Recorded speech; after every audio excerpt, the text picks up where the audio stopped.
Okay, here we go. So, village race. We got Drew orbit going sideways. Wet rockets, shockingly fast, and fast roller. I think I am going to start with shockingly fast because I think that that's one that we can do. Let's go over to build. Let's check out what parts I've got. Oh, I forgot to turn my light on. There we go. That'll brighten things up a little bit. Okay, let's go over to shocking and we're gonna make this into an airplane. And okay, I'm gonna make this a little bit thinner because I don't need it all that much.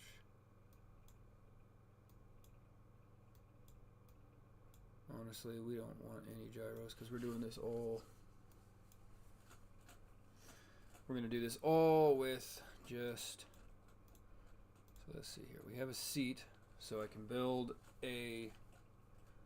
I can build the actual aircraft around that seat, and then I've got a propeller. What have I got on that propeller? What can I do?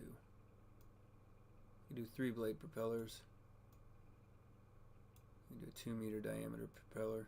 Okay, it tells me everything that I need to know. So first thing I want to do,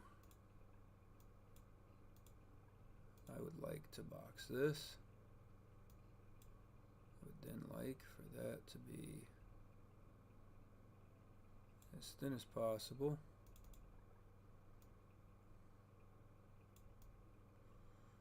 Because we're not, because like all this is going to be.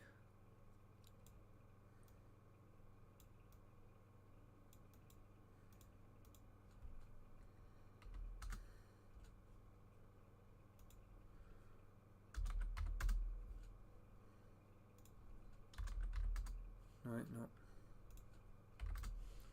We'll do 1 meter. Okay. Because all this is going to be is in the way. Okay. Now, let's put together. Oh, hold on.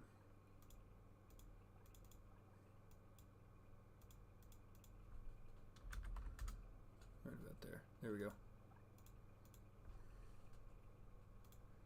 Because we're at, this is just going to be the floor, and we'll build everything else around that. So let's start with the cockpit.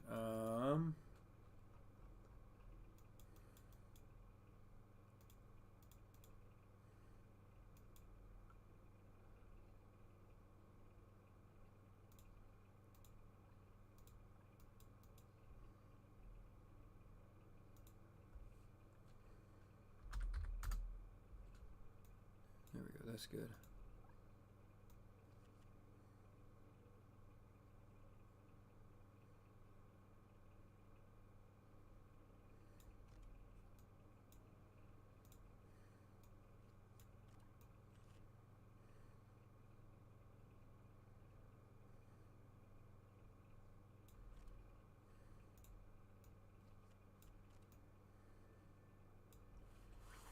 Okay, I think that's good.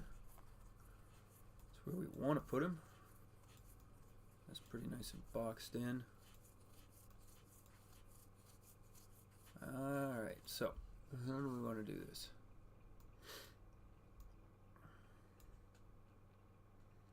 Well, we want to build a fast airplane, so obviously let's build something. Let me look at some early designs for speedy airplanes because we want to. History of aircraft speed records. Flight airspeed records. Okay. So, you're going to go just down the Wikipedia page and we're going to kind of copy what we've got. Timeline. Obviously, we're not going to start there, but we're going to go down the Curtis number 2. Okay, no, I don't want to do early, super early aircraft. I want to get into, I think I'm going to go past 1930. Look at what we got there. Hughes H1 Racer. Okay. So what we got with the Racer,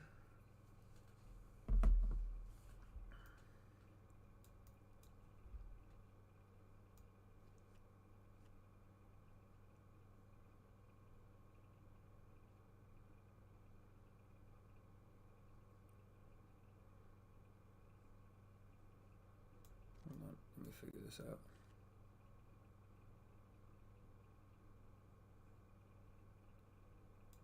Out there.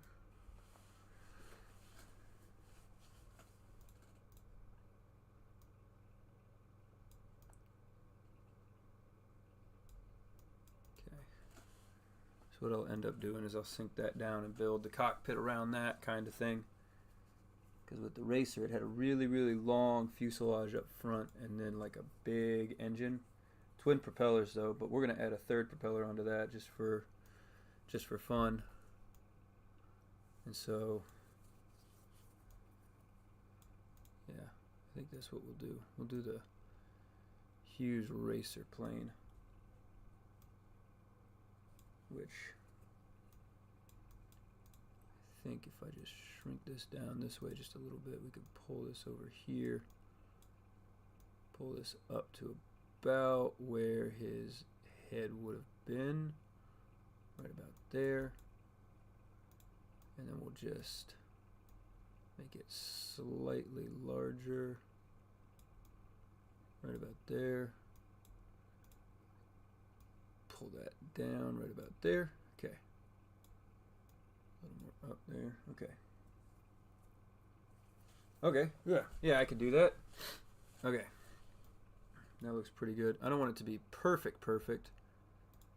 Now, what we need is, I kind of wish that I had fuel cells. I don't know, when do I get those? Because those would kind of help.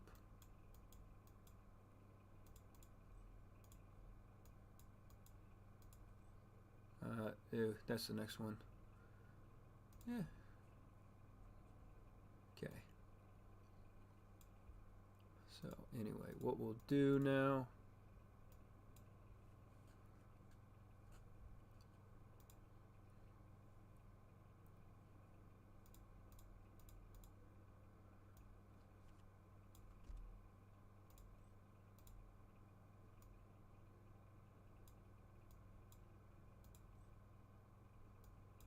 do 3 of those.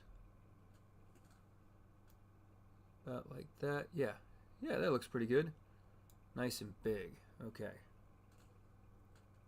And then what we need is we need an arrow shell around that. So to build the arrow shell, what I'm going to do, does this come with like a thing that I could put up on the front? No. So what I'm going to do for the arrow shell,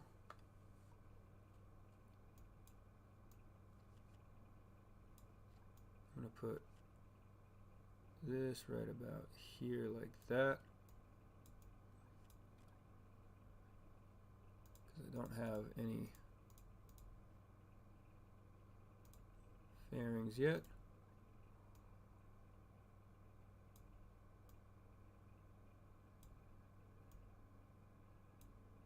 It's about there. I think that looks pretty good.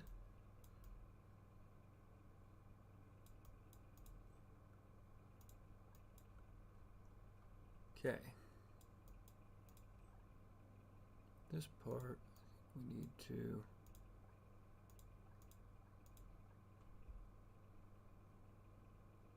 pull that back out to 1 meter. Yeah, that'll work. Okay. Because then what we'll do is we will build and kind of clip into all of this a little bit of some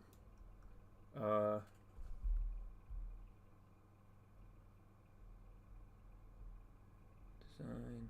Can I see some other pictures of it? Alright, I got some gallery. Okay, so really fast. Ooh, okay.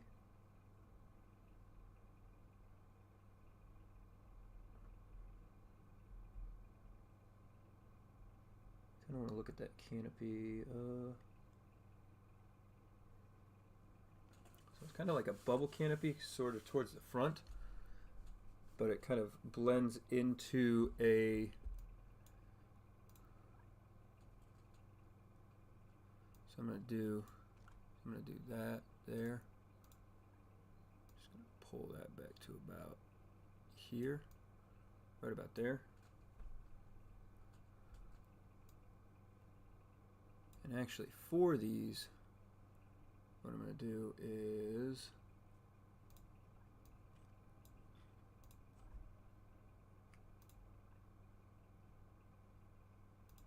pull that width back to about 1 meter for both the front and the back, or the back and the front.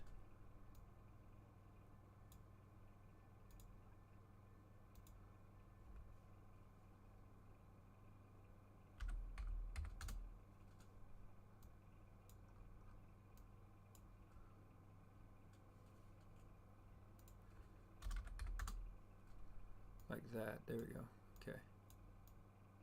So that way, throw this on here,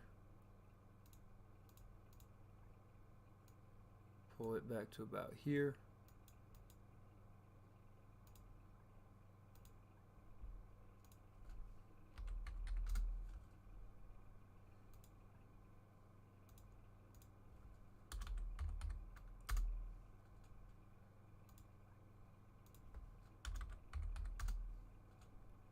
Then we can build this around that, and I think that'll work a lot better. Okay. And that'll allow me some more wiggle room and a little bit more streamlining on the rest of the airframe. One thing I think I'm going to do for this is I'm going to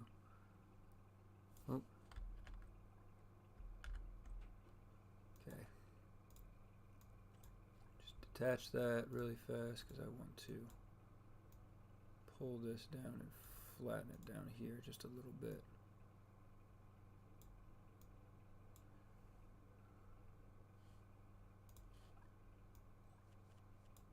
To give it a little bit more of an interesting shape.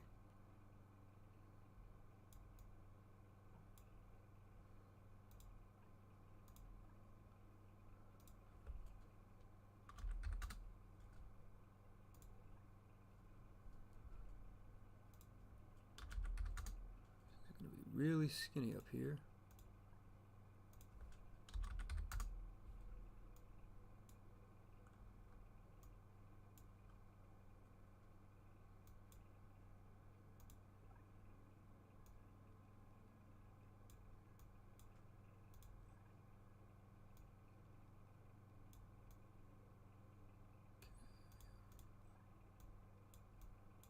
Right about there. Now what I think I will do for now, I'll leave that like that because we'll build the actual frame and structure around that kind of thing, and that'll be kind of okay. Now we need to just pull him back just a little bit. Bam, right about here. There we go. That's where he sits. Okay. So really fast, let's build up the canopy, and the way that we're going to build the canopy up is one, throw this on here,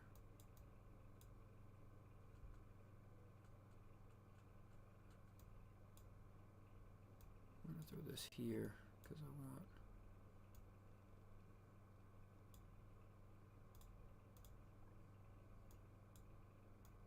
pull this down about like that.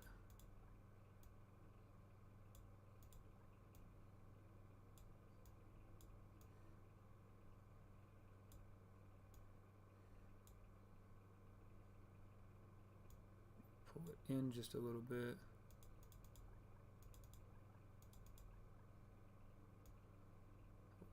up just a little bit right there. Get this side. I want this just above his head, right about there. We'll pull this forward all the way up to about there. And then we'll move the whole thing back right about here. Trying to think about how to shape this, because I think what I need to do actually is need to pull this up to about here. Pull this up a little bit.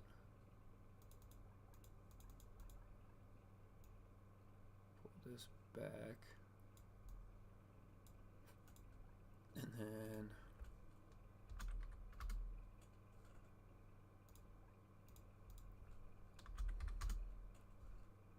okay.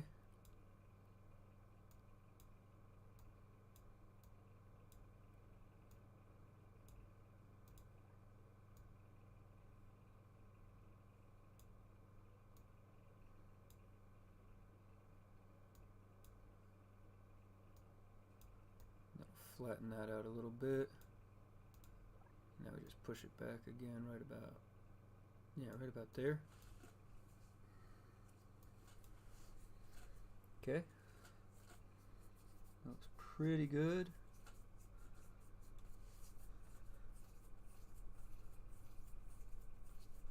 Then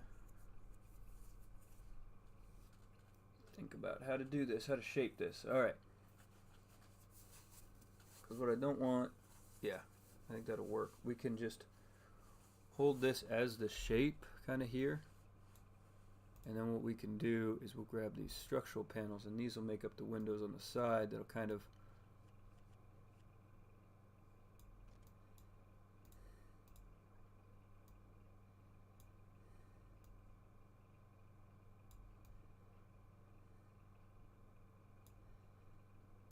pull back to the actual canopy itself right about this one. We do need to make a fuselage piece that kind of wraps around his arm.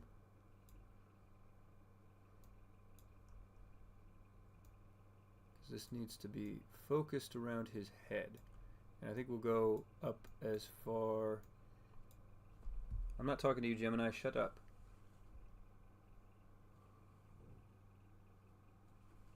Yeah, I think this will work.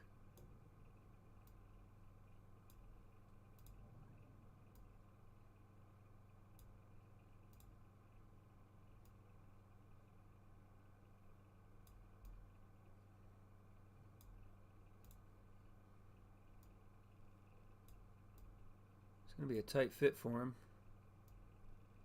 And he's not exactly going to be the most comfortable. But I want a little bit of canopy right over here, just like that, and then I want to pull this down just so that way it's not really visible. There's no corner there. Because then we build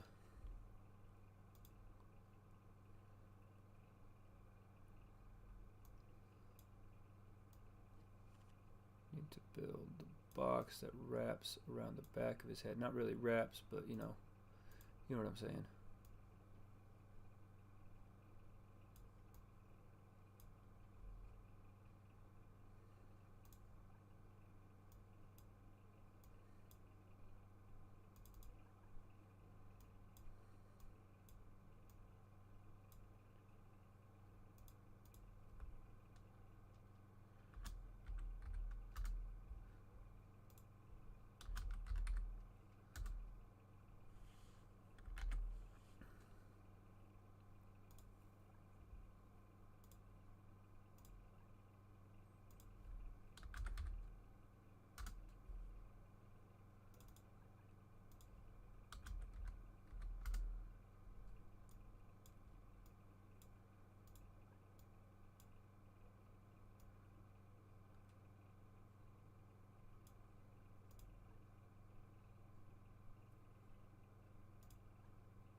Four, 5, 3, 5.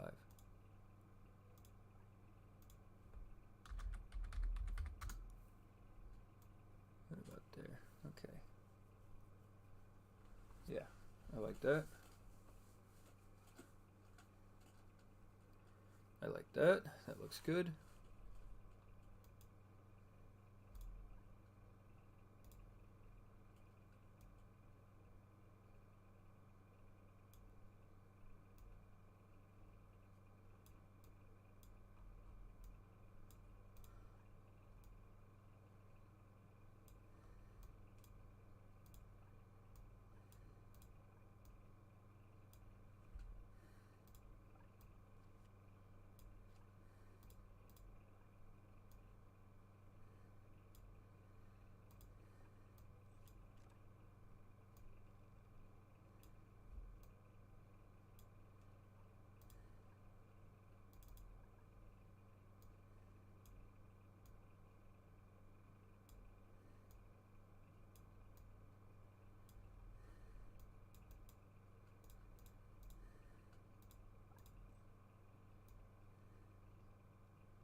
Okay.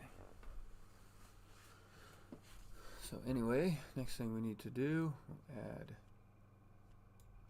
this right here.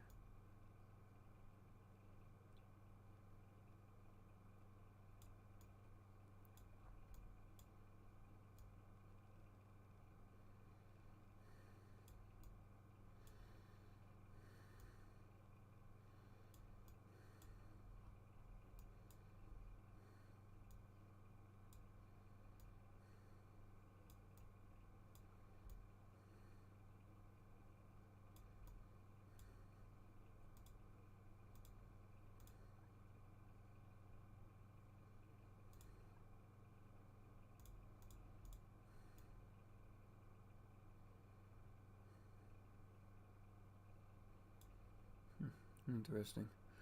All right. Yeah.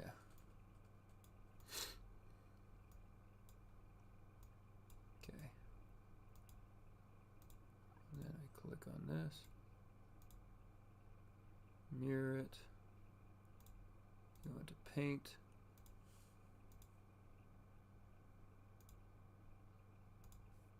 And we paint that. Okay. Now what I need to do is I need to shape this around his head. And in order to do that, what I'm going to need to do is I'm going to need a lot of these.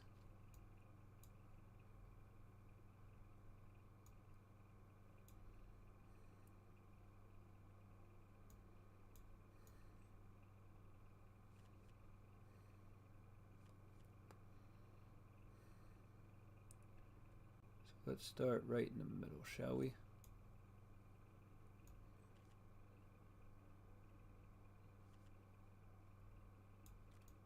There we go.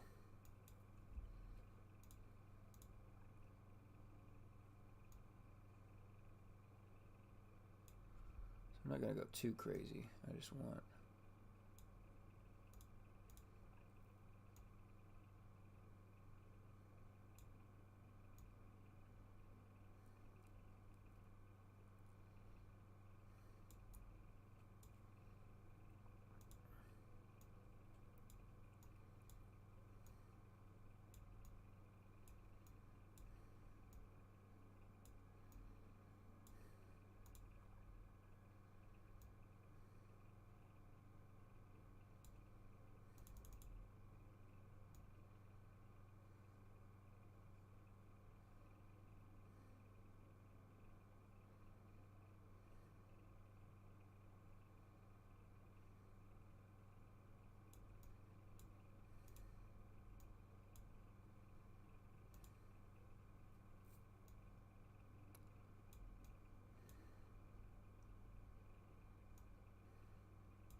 Always forget that I can do that.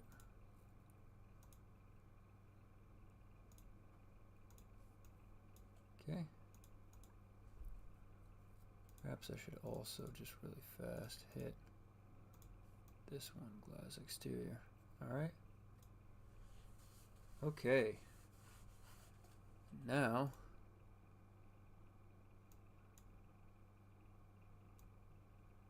two more of those and I think we're good enough.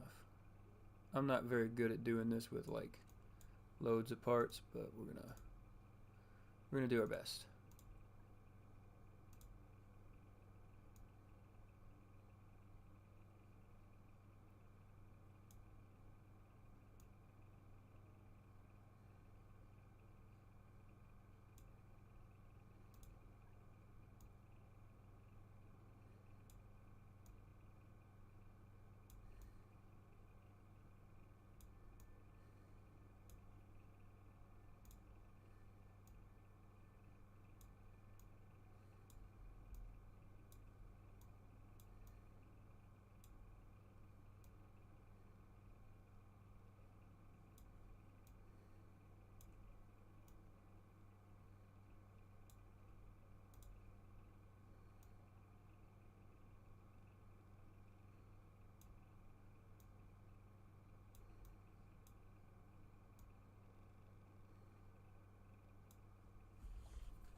Alright, now what we need to do is we're going to fill some of these holes in. Sorry I was so quiet there.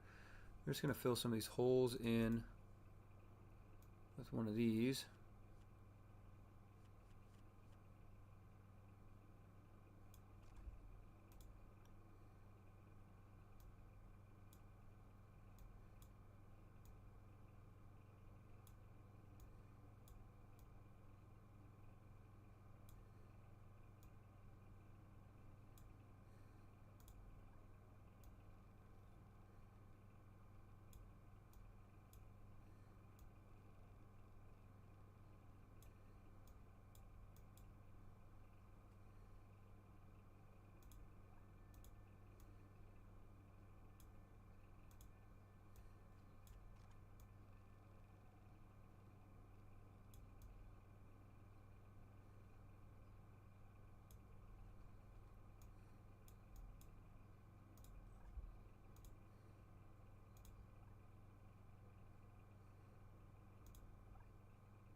Okay, I think that looks pretty good. And then just to make sure we keep that clear view. There we go. Nice clear cockpit. Alright. Now what we need to do is we need to build the actual cockpit itself, and in order to do that I'm going to continue to use fuselage parts like this. And what we're going to do is we're going to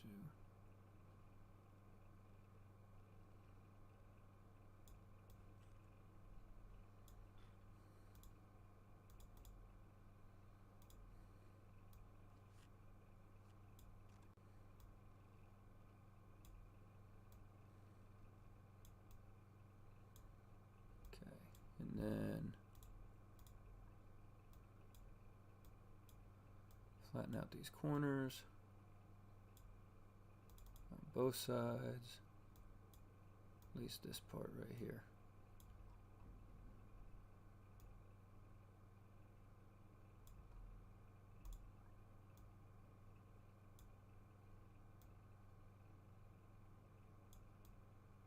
Just pull that in. Pull that into about there.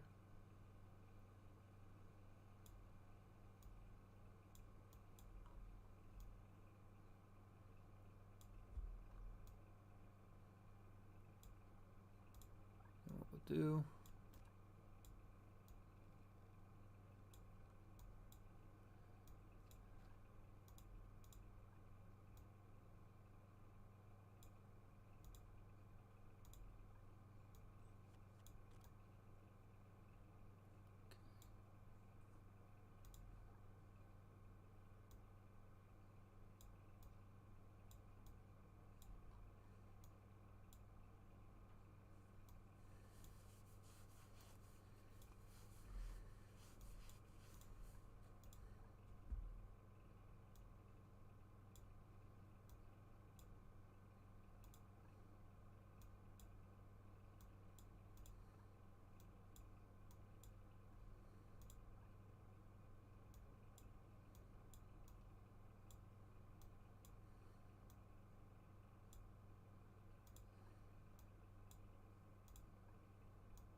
okay. That looks pretty good, I think. Ish.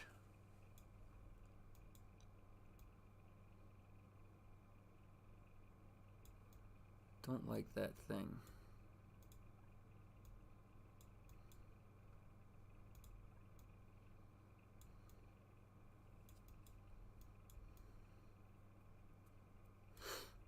Cool. So in order to close this up, what I'll do is I'll just use a couple of panels like this.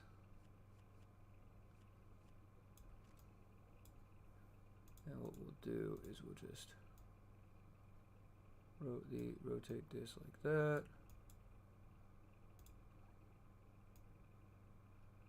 Pull this back to about there.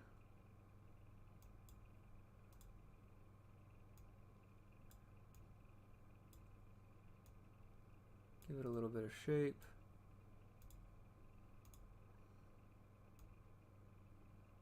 Rotate it this way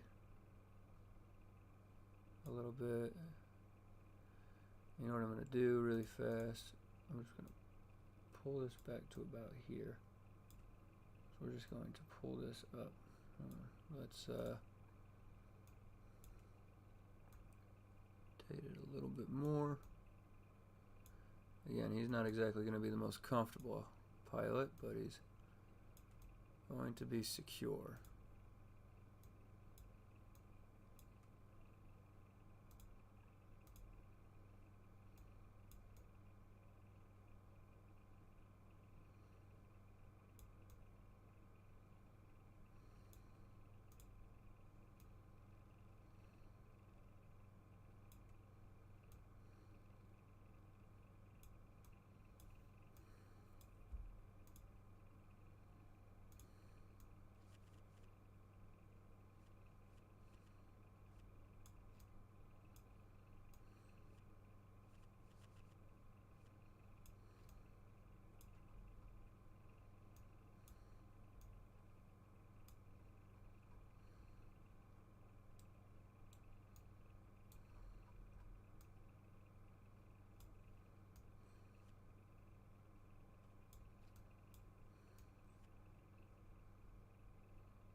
guess I change the size on this thing. Okay.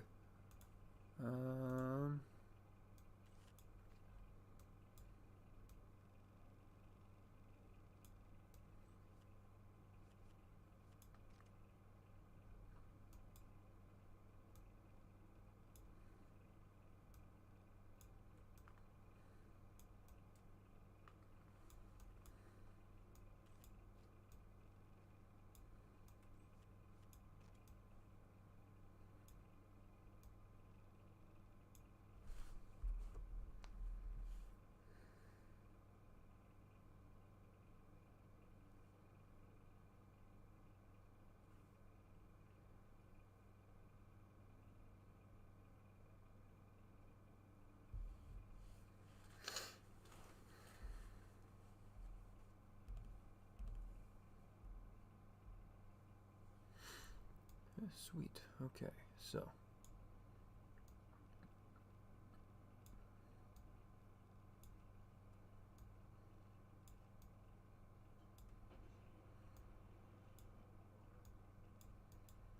is that?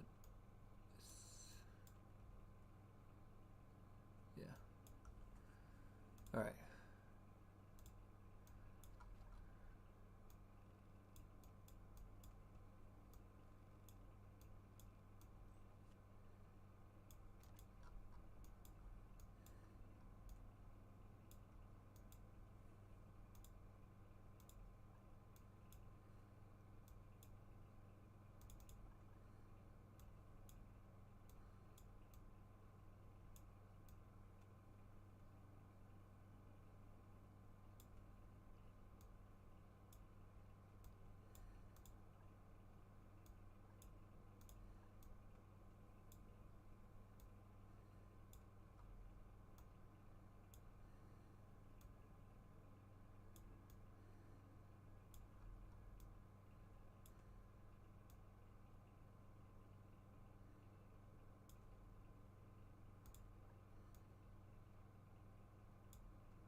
Okay. I think that looks pretty good.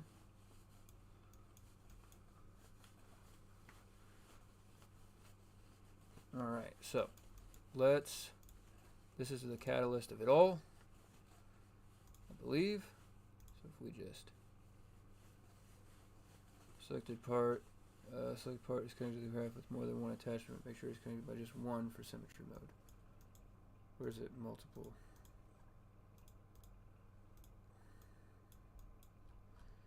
Can I just mirror this thing? So then I gotta copy and do a couple of things down here to get this thing a little more fluid and felt out.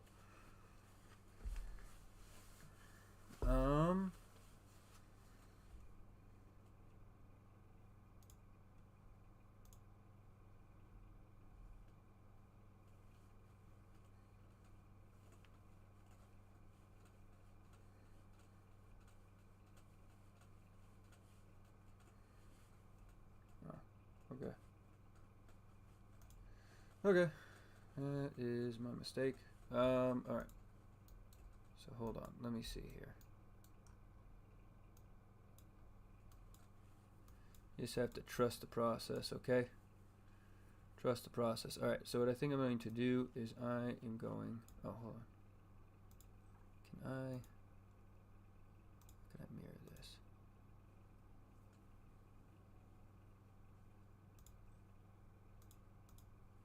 Oh, there we go.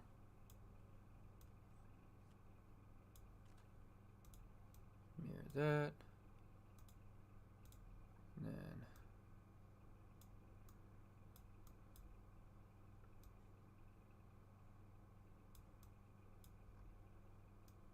There we go. Okay.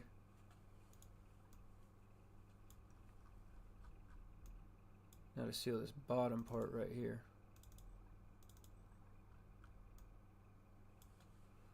we're going to do is I'm just going to do one right there, go right about there, and bring this back to about here. Shrink this down quite a bit. In right about there. Throw a nose cone on the front in order to, you know, then come over here.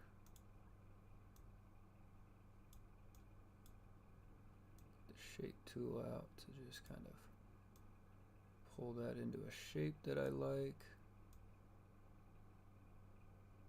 About there.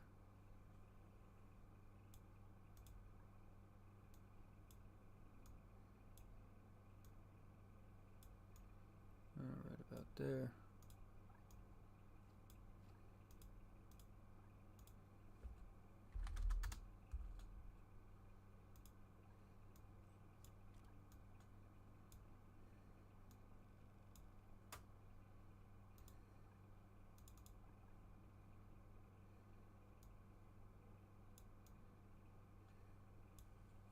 Okay. All right. I think that looks pretty good. I think we're doing great. All right, so now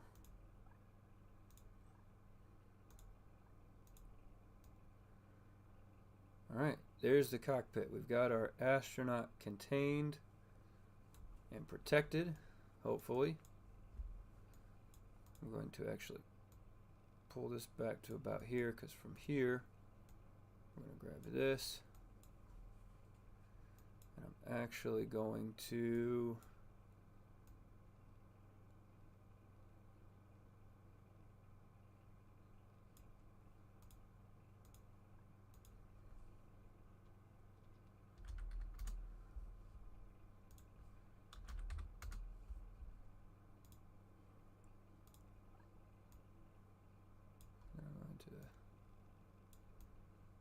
stretch that out to about there. Okay. And now, also going to, you know what I'm actually going to do? We're actually going to kind of reverse it, because on the aircraft that I chose, so this is going to go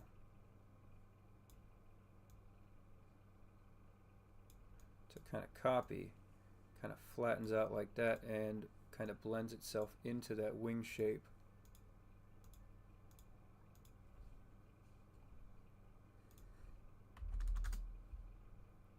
Which I think was kind of cool. So we're going to try and do something like that. All right. So that's kind of what we want. All right. Now,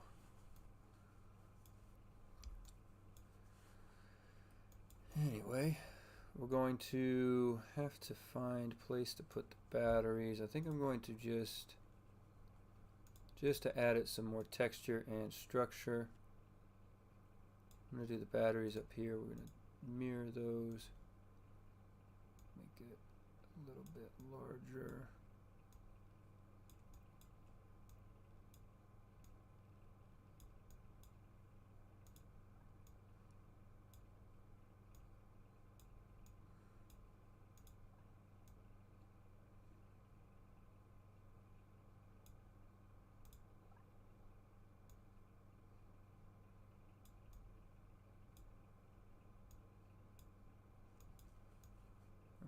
That. Okay.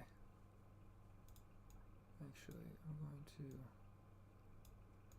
to make these way thinner. I don't need them that thick. I'm going to aerodynamic these.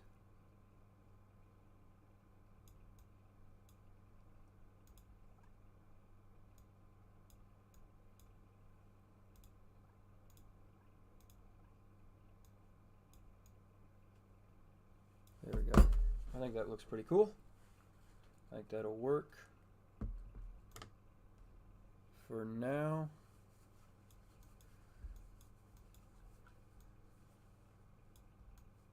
And now we want to build the wings. So Anyway, this one that I am looking at here is a gull wing kind of design. I think. Let me look here.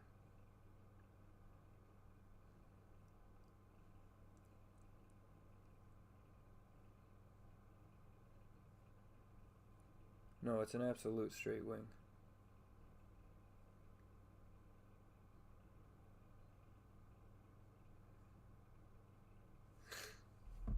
So, anyway, let's look at that straight wing from one of these replica pictures.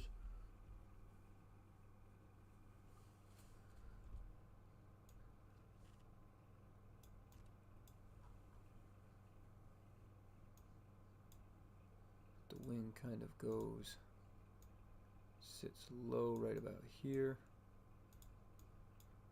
It's a little bit thicker right at the base and stretches out.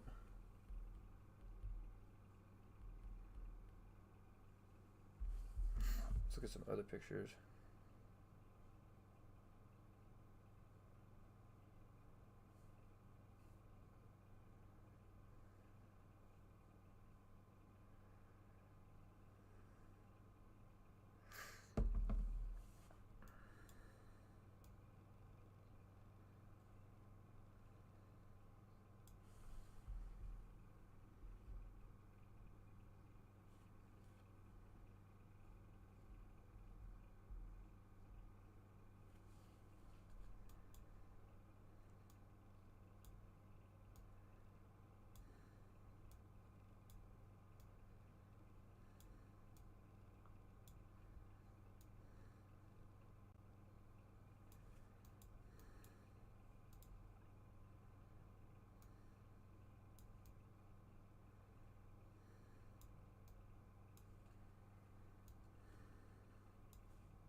Okay.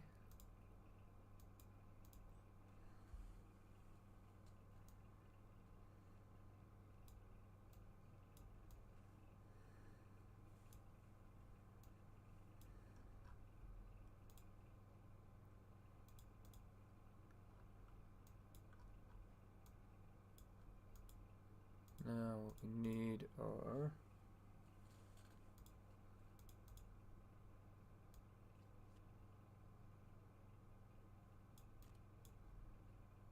tail surfaces. I'm going to go right about here.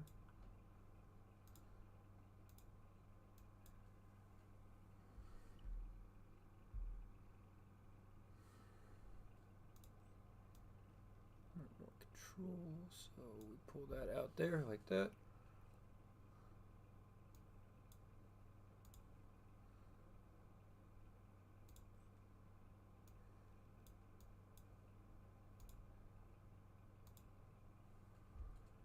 And then just for the ease of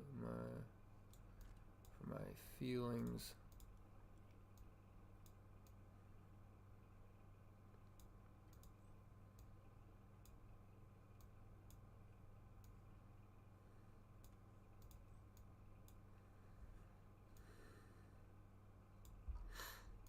all right.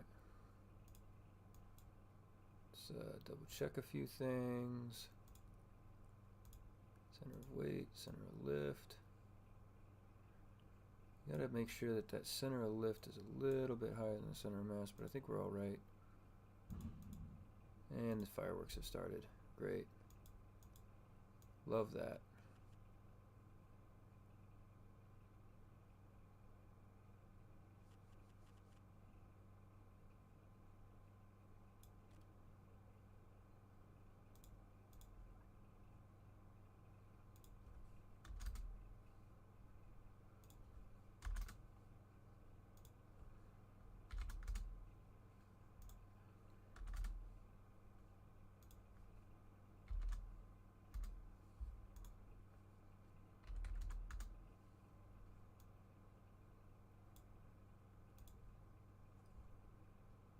To just increase the size of the landing gear so that way we get as far off the ground as possible. Then what I'm going to do is we're going to add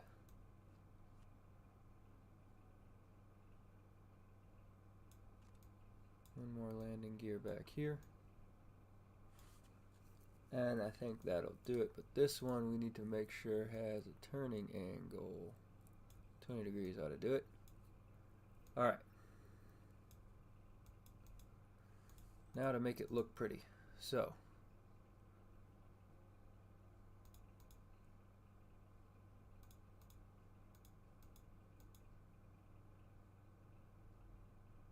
you know, I like channels. No. Vents that one had. This one is what we need to do. Grooves, and I'm going to increase it to 5 by 5. Yeah, I like that. That one looks good.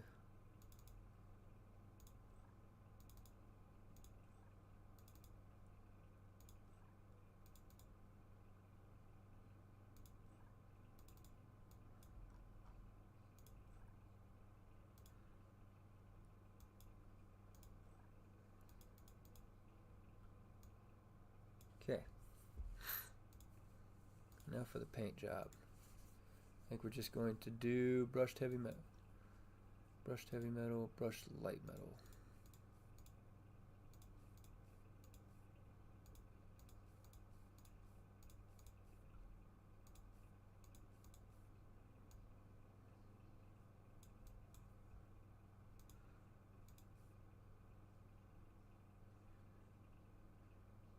That one I would like to make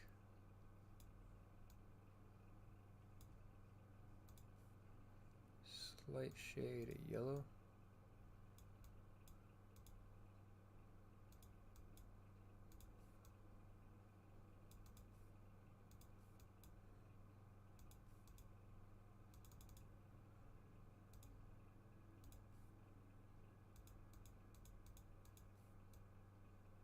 Okay.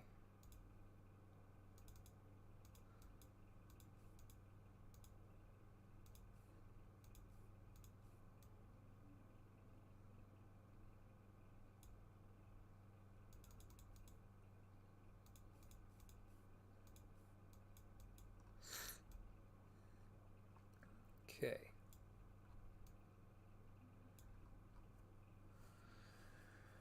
Okay.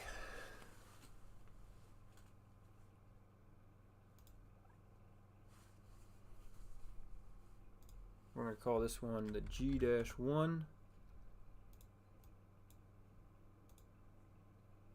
to go to the village runway. Grab my Xbox controller to fly this thing because I don't want to fly it via keyboard.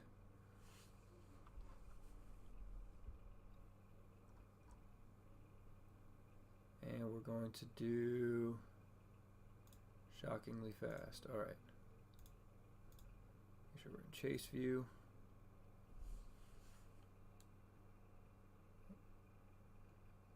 I need to flip those on back there. Nope. Okay, hold on. Let's take it back to the hangar.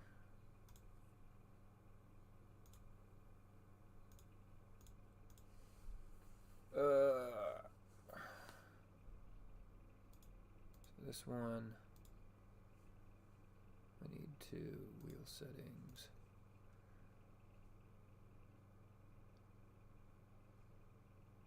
Invert. See if that helps. Okay.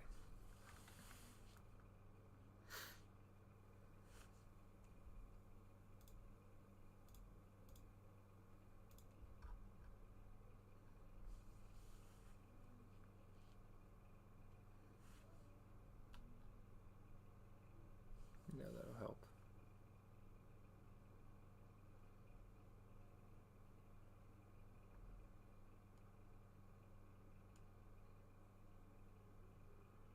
Let's get over that bump at the end, and then we're going flying.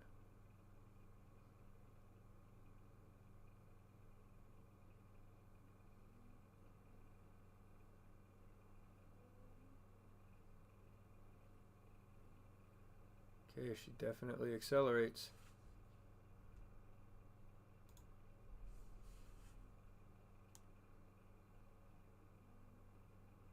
Okay, we got that one, we got that one. We're in the air and we're already at 1.5. Nice. And she flies real stable. Look at that.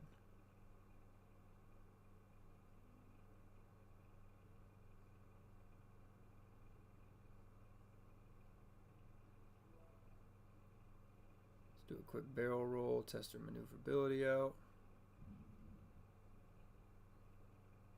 There we go. Look at that. Beautiful, beautiful aircraft. Love to see some more of the information on her. What are we actually at for speed? We're at 0.18. So she's not quite where we need her to be for some of these other speed records, but she's definitely a good start. Let's head on back to the village. Good flight, good flight. Battery levels are good.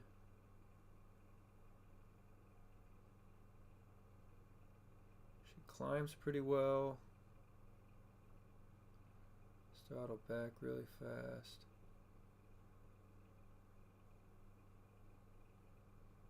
Okay.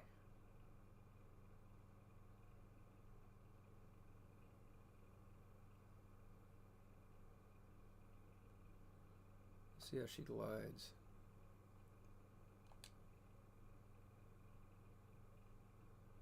I think we could touch down at about 60 meters per second.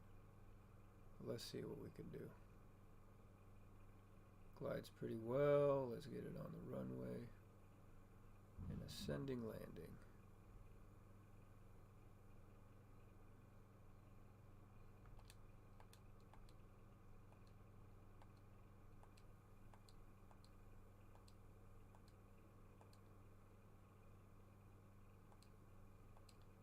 And we're right back where we started. Nice. Amazing. That's a beautiful flight. Yeah, that's what I'm talking about. All right.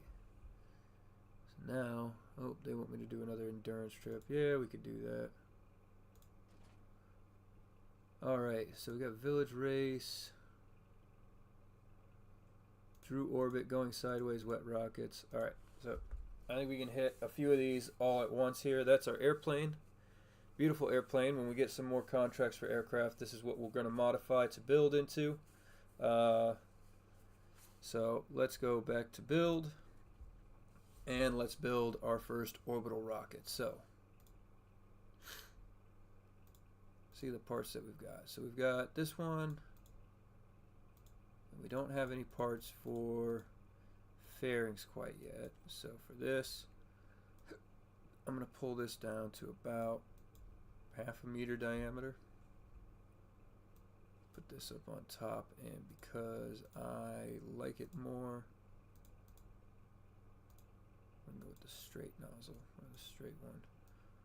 Pull that down to about 0.75. There we go. Now,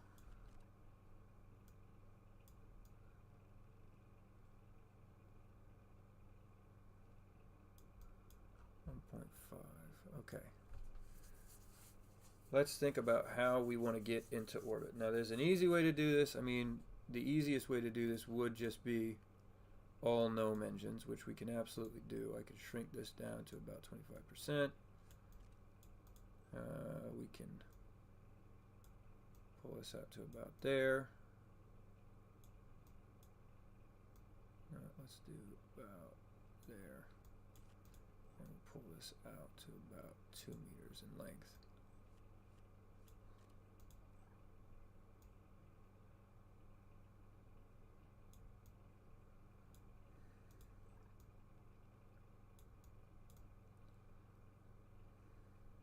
Okay.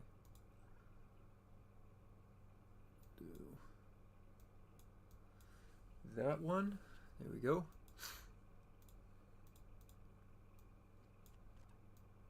And then for this, we'll go out to a 1 meter diameter rocket. Now we got to be under 10 meters in height.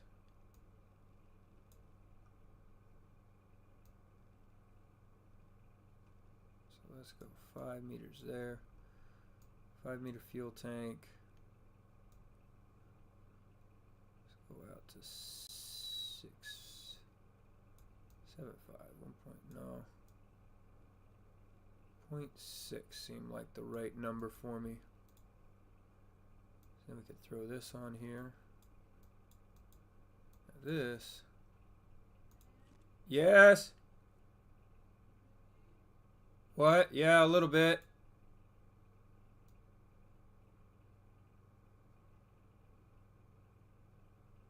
Percent should be enough.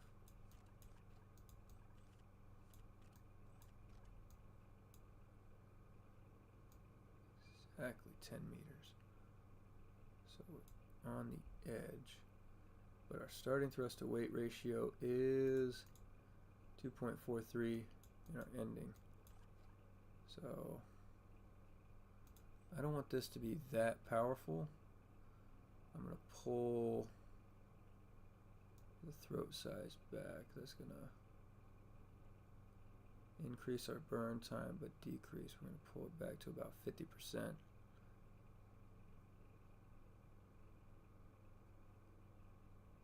That's all the way back that way. That'll give us 3 minutes of burn time, 325 seconds of ISP, a starting thrust to weight ratio of 1.3, and an ending thrust to weight ratio of 4. I like that better than having a super high thrust to weight ratio, because then our first stage does have a really high thrust to weight ratio, but that's okay. Okay, so now what I want, probably just go with some fins. I'm going to go with 4 of those. I'm going to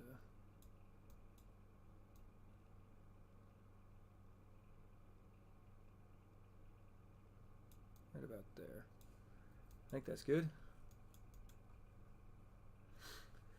Now we need to think about beautifying this thing. Rockets are so easy to make, but we need to think about beautifying.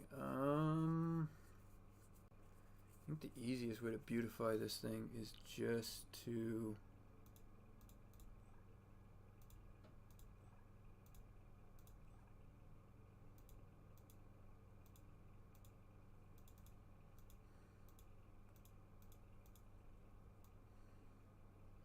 smooth it out, because honestly we're probably working with composites here,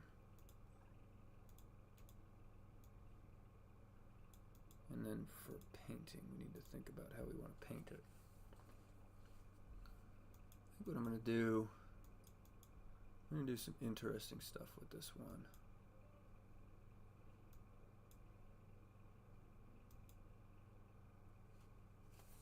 I think first things first, we need to think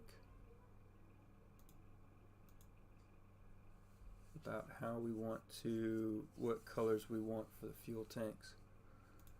I mean, I like white, and we could just throw some words on it, but I don't like the way the text works on this one. You know what, we'll just test launch this. I'm almost positive that it has enough fuel, because it has over 7,000 meters per second, and we only have 2 stages, which is very, very easy, and it's 10 meters in height. So let's see. We hit it right on the money. So let's lock, pop that up. We're going to hit full throttle. 3, 2, 1. Very quick lift off there. We're going to immediately pull ourselves over to 75 degrees, because we need to be moving 75, start moving to the east, or about as east as we can get.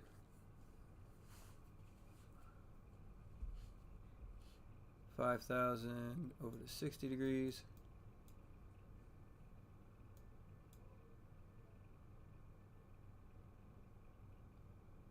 $10,000 over to 45 degrees.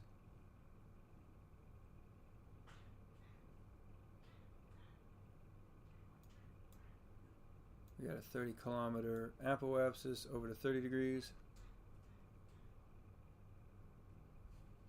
My actually going to pull the throttle back because we have a really, really high thrust to weight ratio right now. Down to about 15 degrees. We're going to keep it at about 3.5.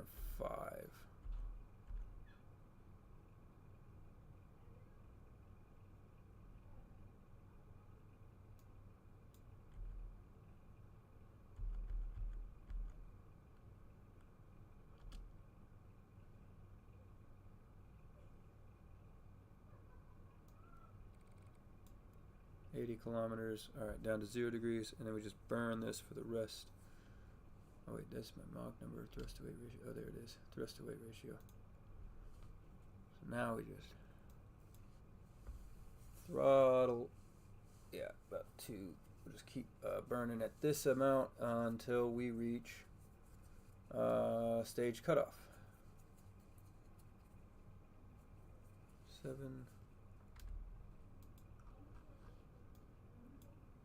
8, 89, 90. 2, 93, 4, 95, 6, and there it is, engine cutoff. Throttle down.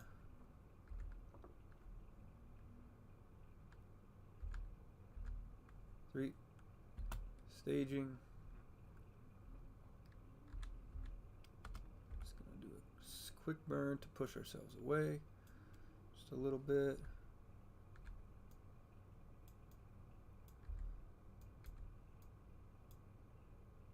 Then we're gonna get to about 5 seconds. No, we're gonna do 10 seconds. 10, 9. Start up the engine. Put ourselves on prograde.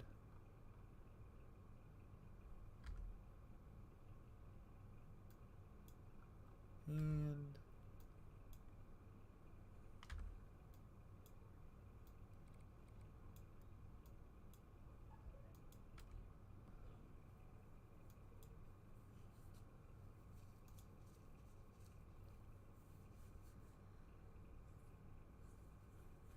just wait till our periapsis reaches where it needs to be. Then we'll start planning for something else. We'll start planning for the return. We do want to land in the ocean. That's what the mission goals were.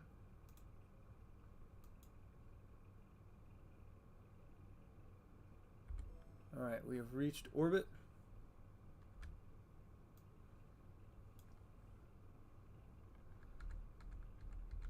Let's complete one orbit. Pass over the launch site. Alright, one more orbit, and then we have so much fuel, I bet you we could land this thing in the ocean. So let's just come to a dead stop right here.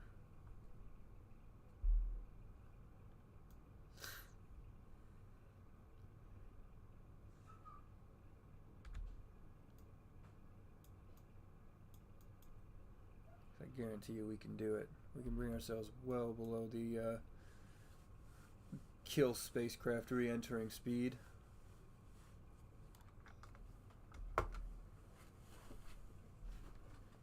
We have, yeah, 2 kilometers per second of delta V, just a little bit under. So if we bring ourselves down below about 1800 meters per second, we should be able to just slide ourselves right in. And then we'll drop into the ocean. So, and we'll try and land it. See what happens.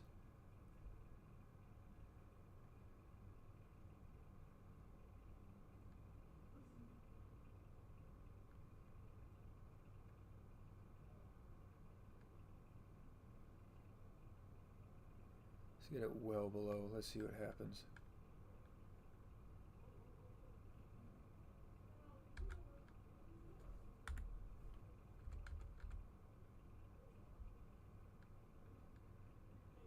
Alright, we've entered the atmosphere.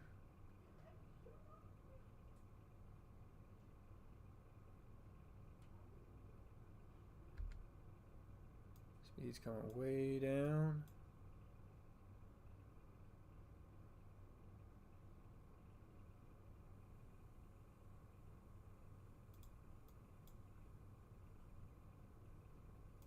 And we have more than enough fuel that we could land this thing if we really wanted to.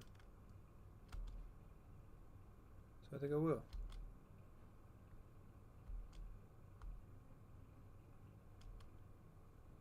Well, I tried. Alright. First satellite, first return from space. Mach 0.3, we'll accept that one. Light speed, 3 kilometers a second. Might as well. We already hit that one anyway. And learning to fly round 1. Yeah, let's do that one too. Alright. Let's go and spend some tech points. First thing I think I want to spend, let's see here. We got 55 mechanical engineers. I can get the strut to block the ball and some dead weight. I can get parachutes that we need to get ready to start getting crew up into space. We can get off-roader. I think that'll be helpful because that'll give us the shock absorbers, stuff that we can use for future cars, and I kind of want to do a car. But we also could really use gear retraction because I bet you that'll help with our speed quite a bit. We can get command disc gyro. We can get better command disc gyros. Solar panels and fuel cells.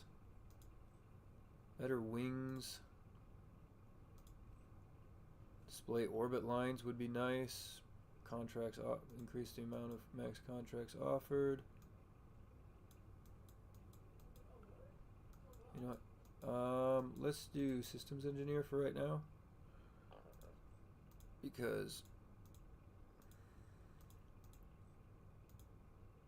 I think that'll be more useful because that'll give us some new contracts anyway. So let's see what we got. Ooh, we got a new customer. Alright, so he wants us. We need to launch with a CubeSat, which means that we'll need, right now, we'll accept this one. And yeah, we'll do that one too. So definitely need lots of money. This one we need to name really fast, so let's give it a name.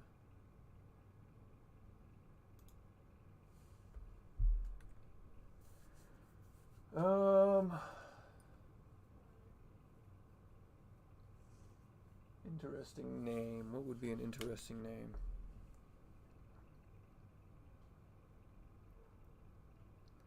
Our last rocket was a rebuild of the Blue Scout. We could just call this one the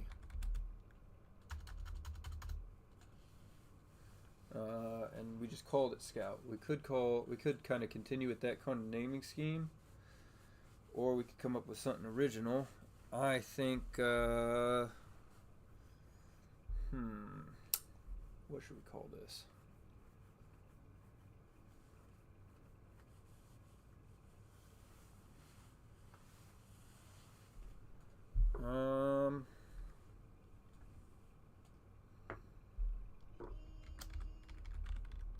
Cobblestone 1.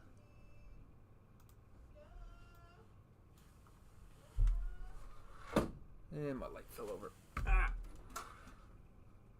Okay, there we go. Okay, so I think the next thing that I would like to do, if I already programmed my general launch, I have, there it is. Alright, this will get us into our 100 kilometer by 100 kilometer orbit automatically, which I think will be very useful, and will automatically stage us as well, which will also be pretty useful. Then what we need to do is we need to work towards, I should have made this my through orbit, the 98 to 95, 89 to 95, 87 to 92.1. But I think I left it at the 100 kilometer, so we'll just have to adjust it as we go. Or, you know what?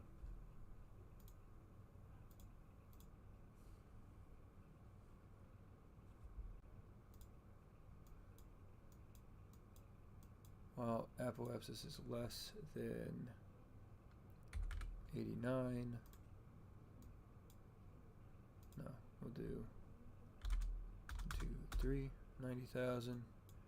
And while periapsis is greater, while periapsis is less than, I think it was 85, 1, 2, 3. So that'll get us right into the right orbit right away. Basically, automatically complete the contract. Because we can go here. And then where is, oh here it is, going sideways, crash 500. Shocking, light speed.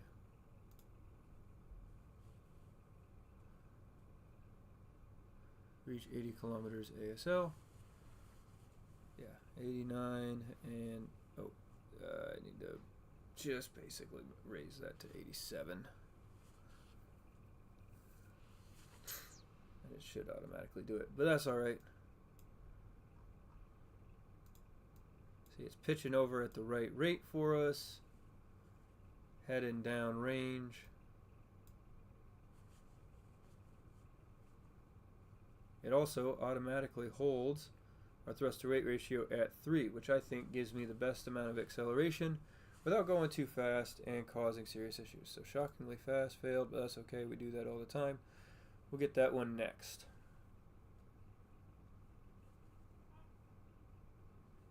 So our apoapsis is 40 kilometers, 44, 45, 46, 47, 48. Beautiful flight. The cobblestone 1 is on its way up.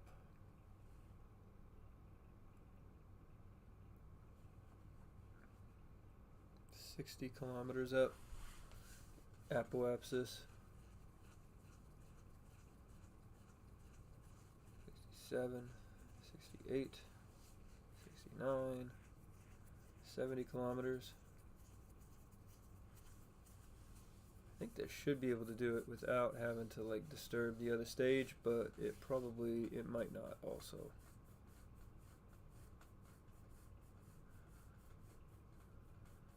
$80 kilometers. No, it'll get up there.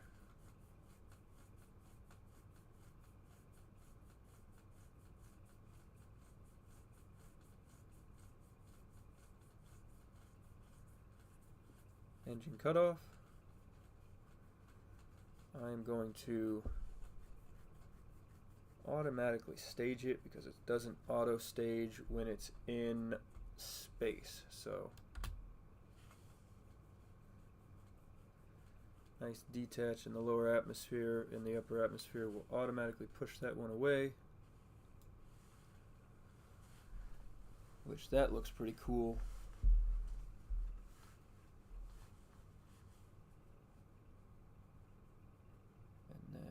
Once we get into space, we're just going to wait until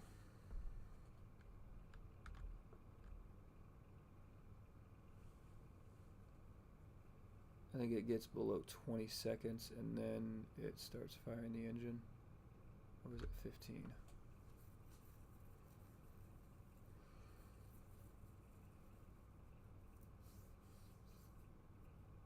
It was 20 seconds. But it's alright because we have a thrust to weight ratio less than 1 or about 1. It's going to go up a lot faster, or it's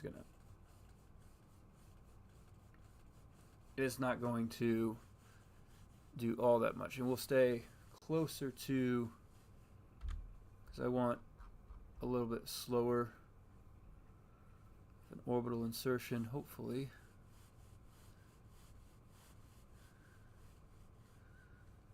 This should work. Yeah, this will work. And we completed light speed.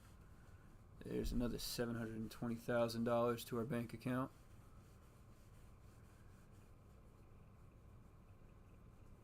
Come on, periapsis. Just need you to pop up. Darn it. Okay, we're going to have to make some adjustments.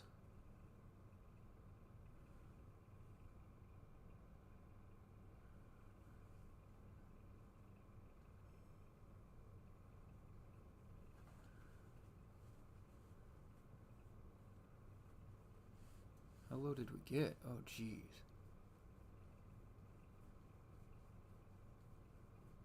Well, at least it eventually stopped. Alright. Point retrograde.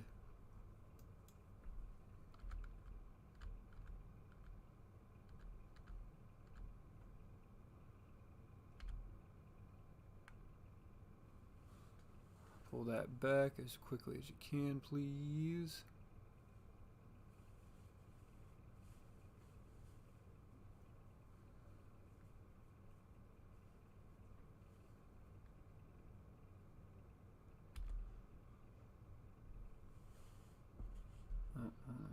Prograde just a little bit.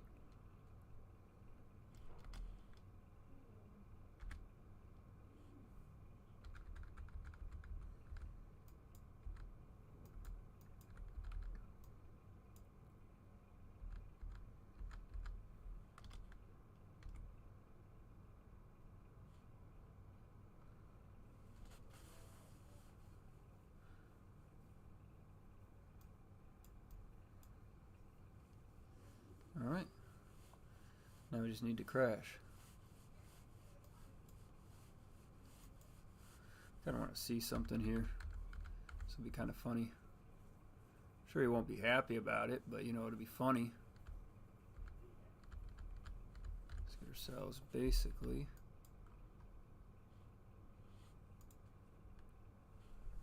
So what's our delta V remaining? We're at 3.4 and 2,000. So let's just bring ourselves down like onto the village. Let's see how close we can get.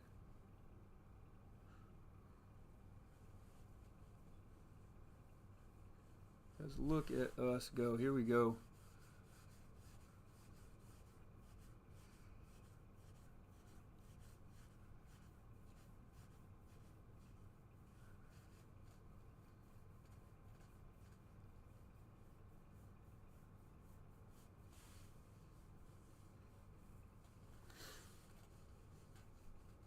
Howdy, how are you today? It is nice to meet you.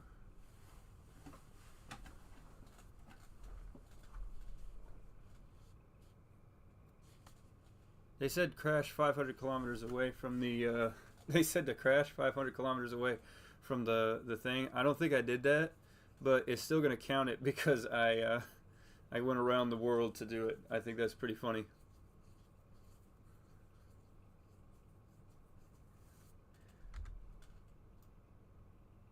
And engine cut off. Okay. Let's go back to Earth. Or back to Drew.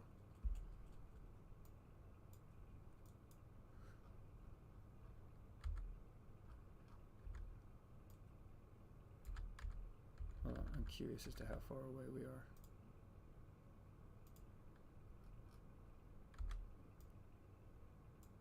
Is he going to show me?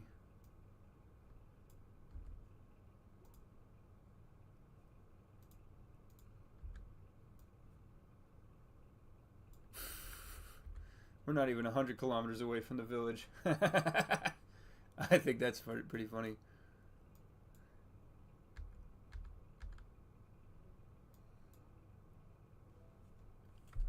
Nice. Making loads of money. All at the same time. And we unlock some more stuff for the tech tree. So let's see what we can get. I think the only thing that we can really get, and we need this because we need, no, we need packing it tight is what we need for some of these other, I need packing it tight to get to complete some of the contracts with that rocket that I just built.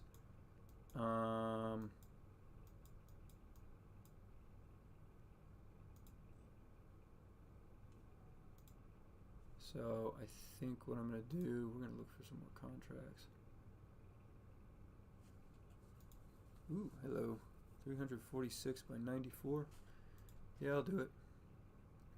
I don't want to do these anymore. But yeah, I'll do light speed, 4 kilometers a second. These rockets, these early rockets are really, really great at the early game because the Cobblestone 1 is just going to be a cash cow for a little while. Because I don't know who is funding this scientist, but he has money to burn, and I am not going to argue with him. Oh, wait, I forgot I set an automatic program. So we're just going to hit retry and pretend that didn't happen. You guys didn't see anything. None of you saw anything. Okay. In the log, that'll give us a little bit more information. There we go. I don't like how the time warp mod causes some of those issues, but anyway. We are off. At this point, some of these missions just kind of do themselves.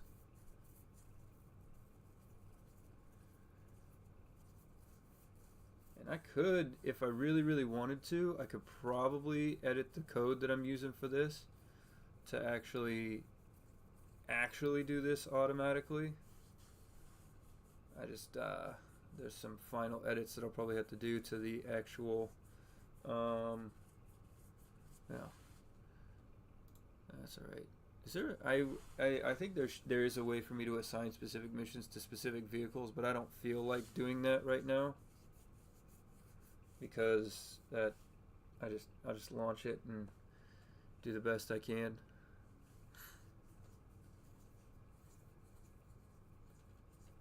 So anyway, if you're new to the chat or if you're new to the views or to the video, this is my Cobblestone 1 rocket.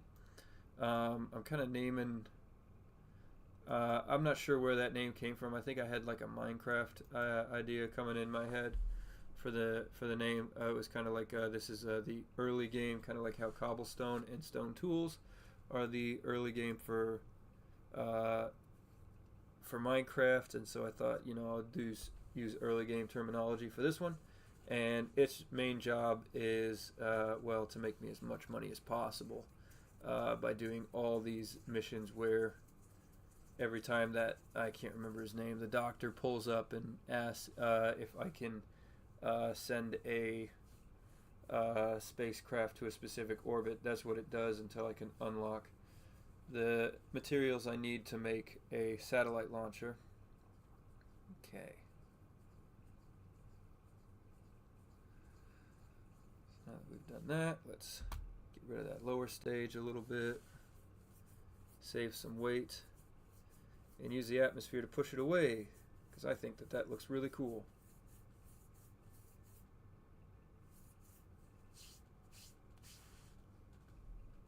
And then accelerate out.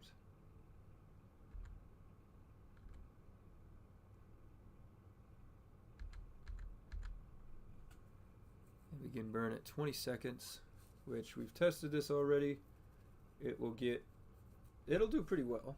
It'll go out to, it's going to actually cross the apoapsis a little bit. Actually, in a couple of seconds here, I could probably, if I really wanted to. Yeah, there we go. That'll help help a little bit. Maintaining some modicum. And then what we'll do eventually is, there it is. Once it gets out to about 10 seconds, then I'll lock it back on prograde. There we go.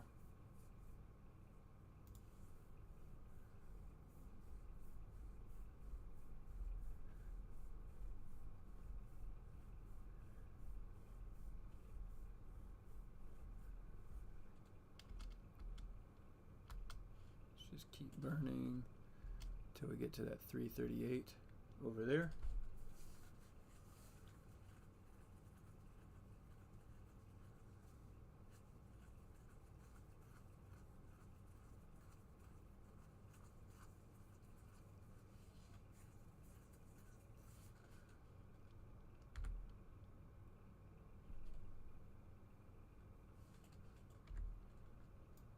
Now out to the apoapsis to just raise it a hair.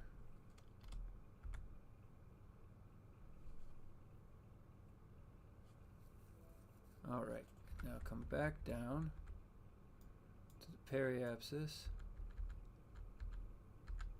That's close enough. Just light that engine until we're at 4 kilometers a second.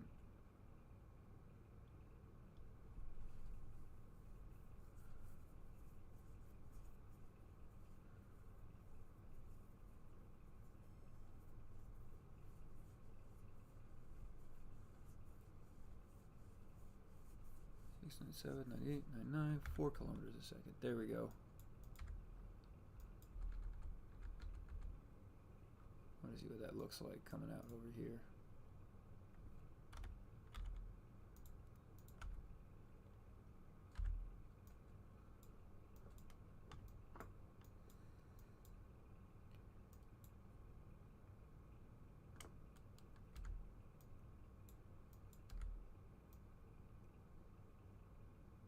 Here we go. That's a beautiful sight.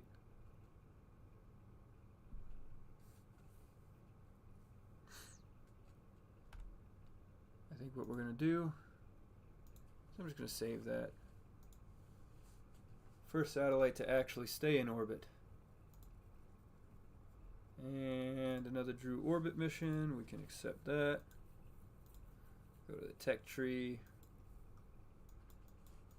We have 95, so what I'd like to do, so we'll have 40 left, so I can get, so I think,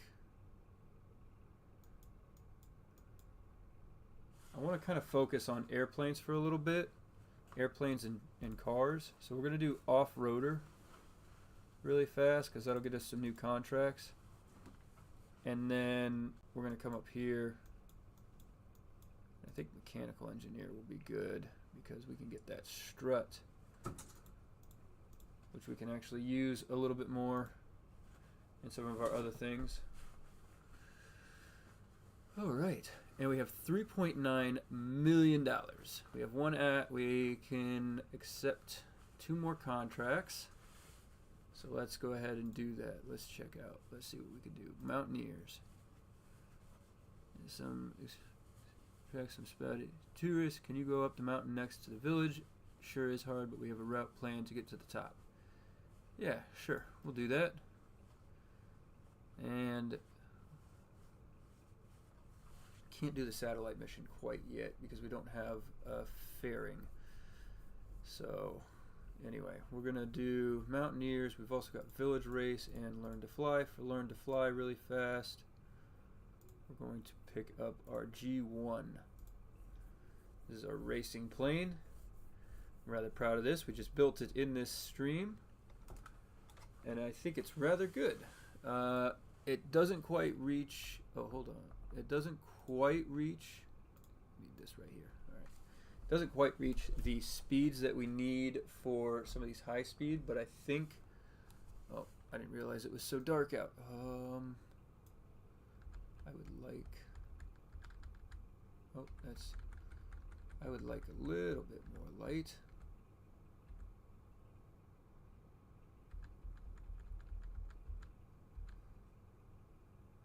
So I'm going to go to Learning to Fly, reassign. Okay, I'm going to get rid of that. Go to this view, I want to pull this up. Okay, here we go. Oh, I don't really need that anymore, so.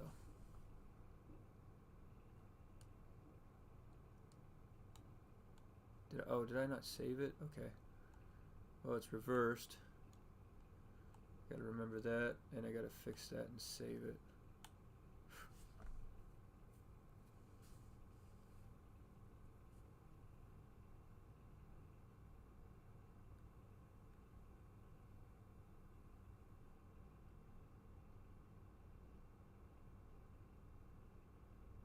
Okay. Yep. Hold on.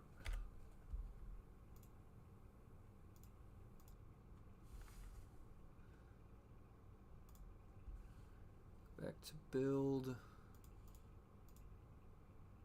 Go to the G1.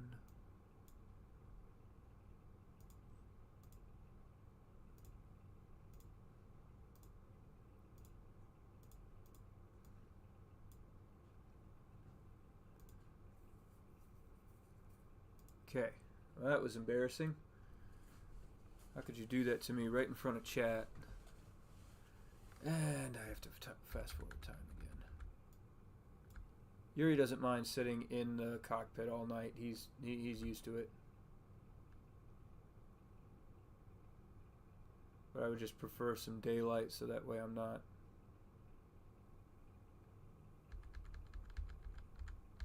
Alright, here we go.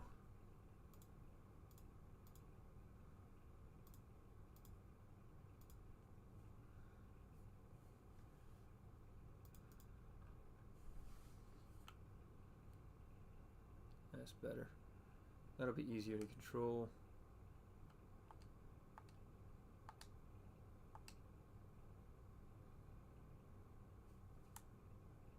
And ready. Oop. I hate that. That's why you always gotta slow down whenever you approach that, because there's like a little bump there, like a texture. I think there's a hitbox glitch there.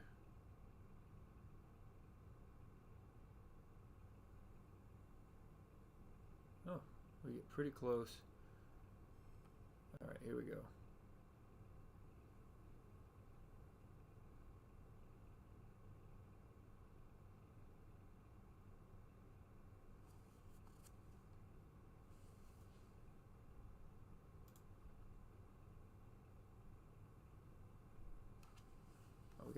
We're getting pretty close to Mach 2.25.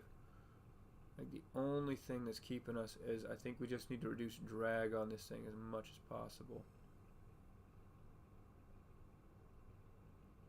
And we can do it. Now I really want to get some of these achievements with crewed aircraft, because I think that would be better than, you know, a bunch of drones flying around. Getting all these speed records, those don't count. I think I have more than enough time on this one.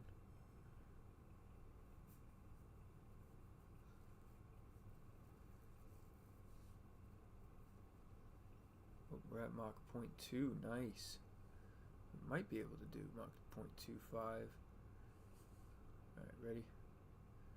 This is my favorite part of this race. We're going to do a little bit of a loop-de-loop with a descent at the end of it. There we go. We're a little bit of a roll. And right up here, we go into this rolling turn that comes around just like that. And we'll have plenty of time. Oh yeah. This will be a moneymaker too.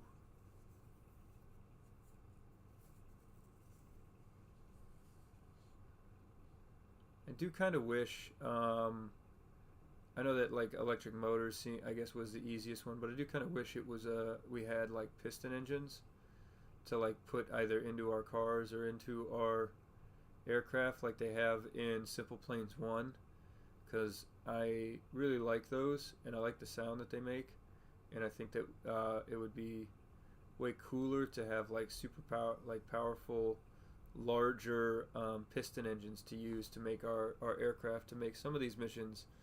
Like, this is kind of cool, this is nice, but you know, here we go. Alright, and they're getting tighter.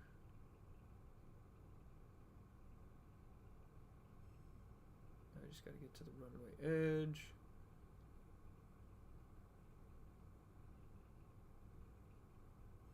And the top of the runway, so we're gonna just glide up there.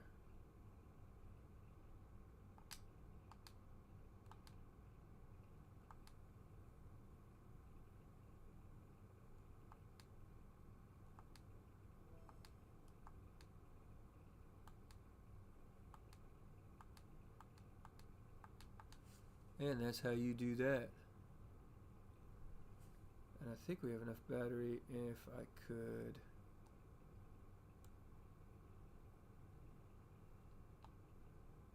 I don't think I have enough room to turn around. That's alright. Just recover that for right now. And we'll accept it again. Because that's an easy moneymaker right there. Especially when this airplane only costs us $50,000. Which I think is pretty cool. And then let's also take a look here because we want to do... So I think what we'll do for right now is we'll go to build, and let's build our rock crawler. So to modify our rock crawler, I would like the FARD, F-A-R-D.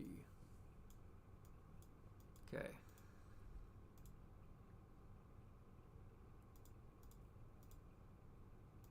Rugged. We're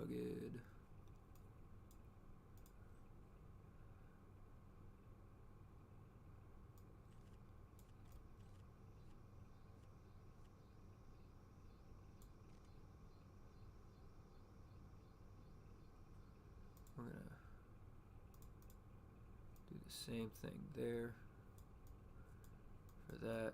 You know what I'm also gonna do is I'm gonna build a suspension system for these, for this thing. Or actually, I have a truck.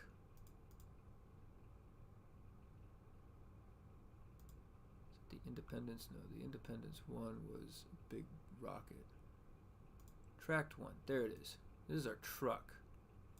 Pretty basic truck. But let's actually take this a little more seriously.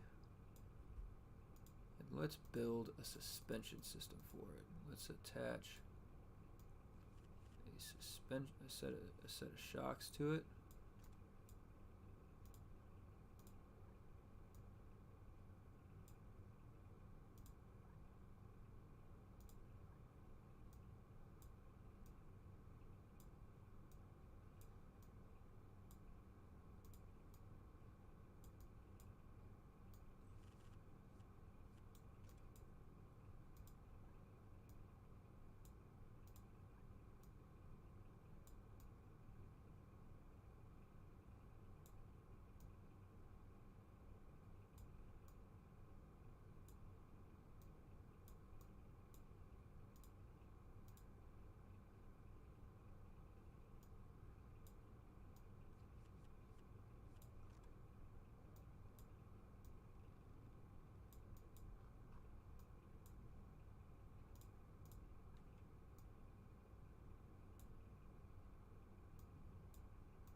I want to increase the size of these tires.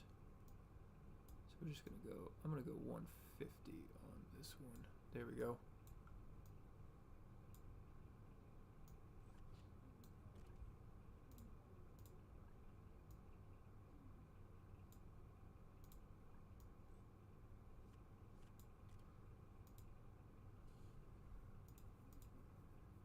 Rugged with a rugged tire. 150%. Yeah, there we go. That's a truck right there. Do we have lights yet? No, I don't have lights yet. Okay, but I think that's pretty good. Let me make sure I got this set up right. Input, pitch, yaw, and pitch.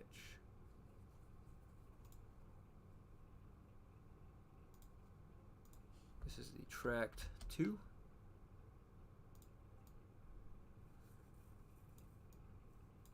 Let's see where our center of mass is at. Right about there. Yeah, that's fine. That's pretty fine. And you know what? Oh, we don't have those yet. All right, so that's probably the next thing that we'll need to add, and then we'll throw some. We'll throw two big fuel cells in there and some fuel in a fuel tank. Oh, hold on. There we go. In a fuel tank. We'll attach the fuel tank down here on the bottom, just like a real truck would. So first thing, I think I want to test this, and we'll do.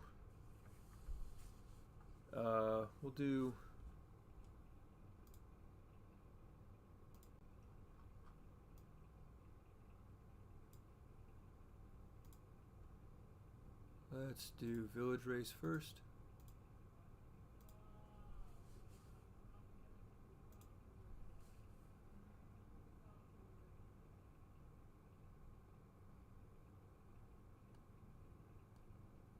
Oh man, that suspension is pretty good actually. Look at it rocking and rolling around.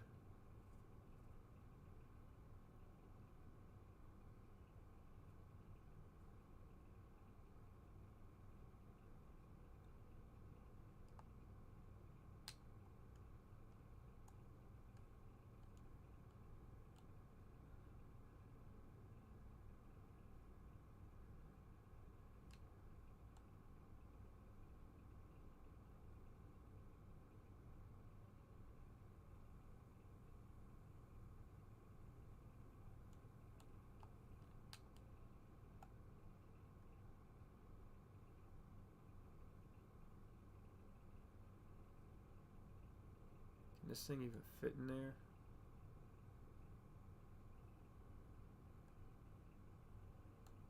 I don't think so, but we're gonna try. Regardless, oh crap. Okay, we might be stuck.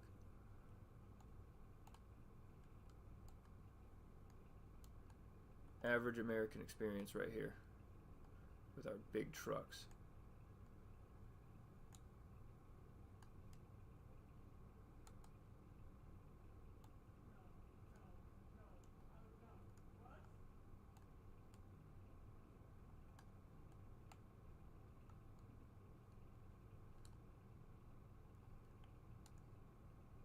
There it is. Okay, we're out.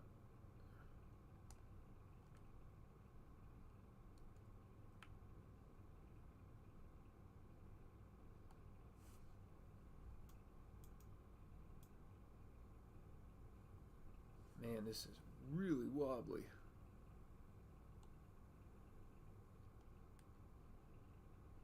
Let's take this thing off-road. That's what this was intended for. Oh, that's a big drop. Oh crap, that's a big drop. Okay, can you... Does it right itself? Maybe? It does. Hey, hello. Monster truck here. Oh yeah, now we're getting some grip on these roads here. Let's go and grab that one. By the statue.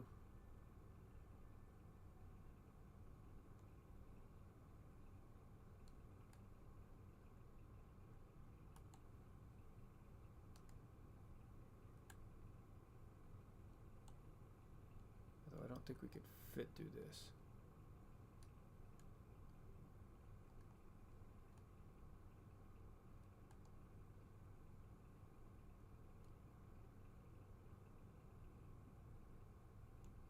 Regardless, we'll find a way.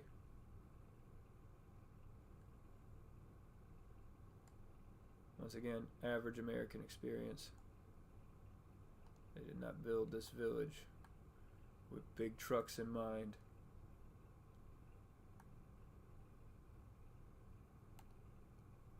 Bet you we could climb this. Nope. Bet you we could climb it if we go over this way. Nope. I don't think we're going to complete this mission.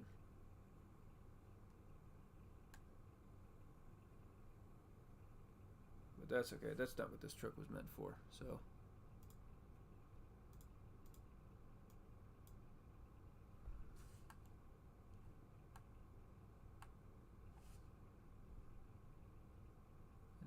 Let's go and check out.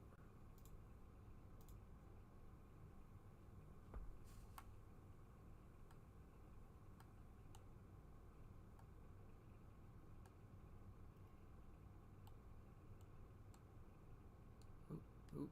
All right, let's. This is going a little fast. This is going a little fast. This is going a little fast. Oh, hey, don't flip. Don't flip.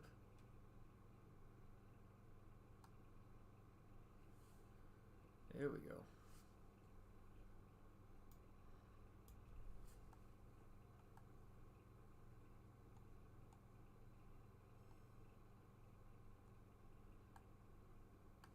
Yeah, this is what I'm talking about.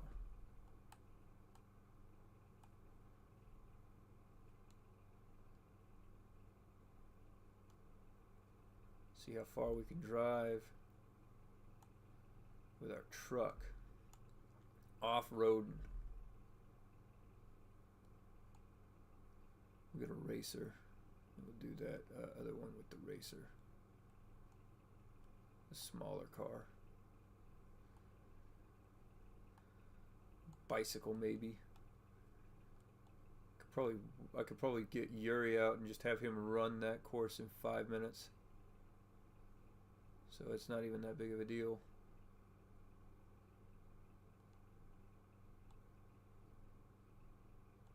I think I have, like, the shocks on these are just really weak. They're really bouncy. Ooh, hello.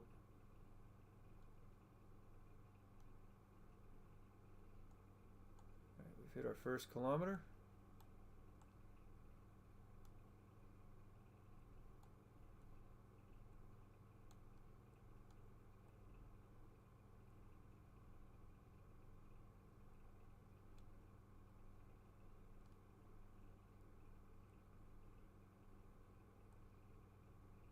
I'm sure this is what Yuri signed up for as a test pilot, to drive trucks off-roading.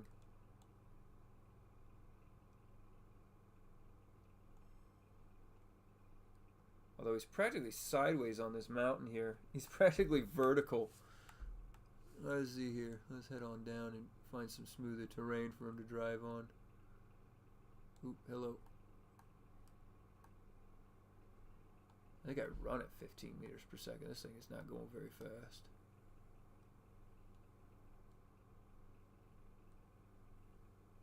Oh yeah. Oh yeah, no. This is an easy course. I say that, but I'm only halfway through it.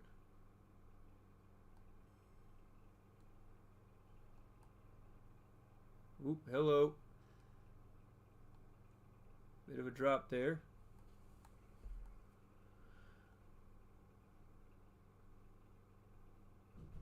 These suspensions are just real bouncy.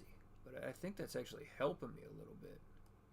Because with like the extra bouncy suspension, I'm able to like hit some of these curbs and bumps a little bit better.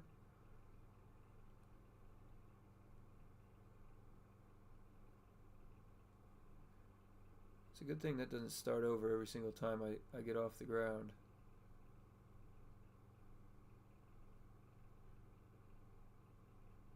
Oh yeah. Look at that. Oh man. Right up there. And we still have plenty of battery. I put a big battery in this one, so, you know, obviously it's a lithium battery, so, you know, if at any moment this thing could light on fire like a Tesla Cybertruck and kill Yuri painfully. But, in my defense, I built this thing for off-roading, so there's a lot of things that'll kill Yuri very painfully if we screw up. This is what a Tesla Cybertruck would be if it was good. Tesla ought to hire me. I'm better at this than any of their engineers. Just kidding. I'm sure their engineers are very, very good at their job.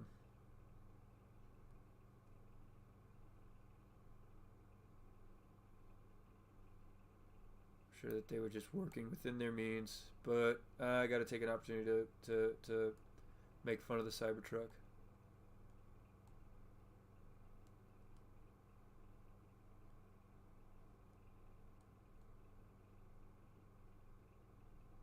drop there, but we're still good. We're golden.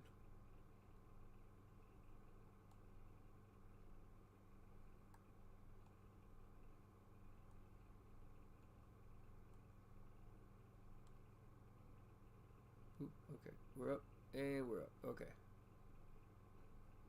Still on it.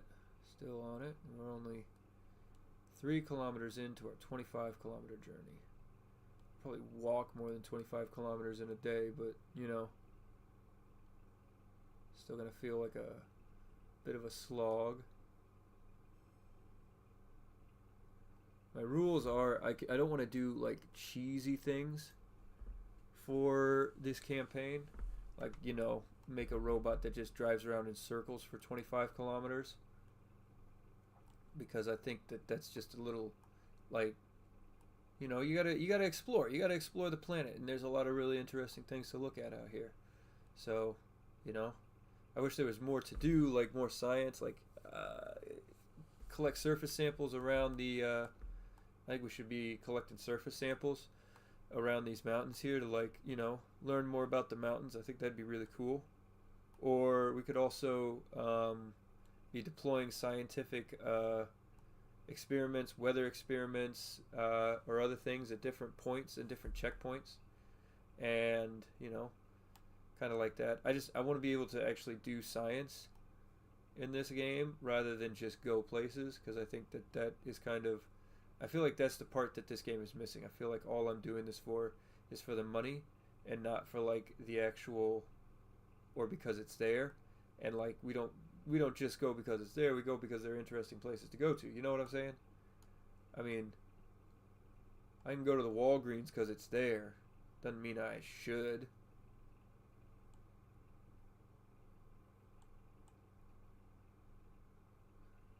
Put that on a t-shirt. I could go to the Walgreens because it's there. That doesn't mean, but it doesn't always mean that there's a point to going.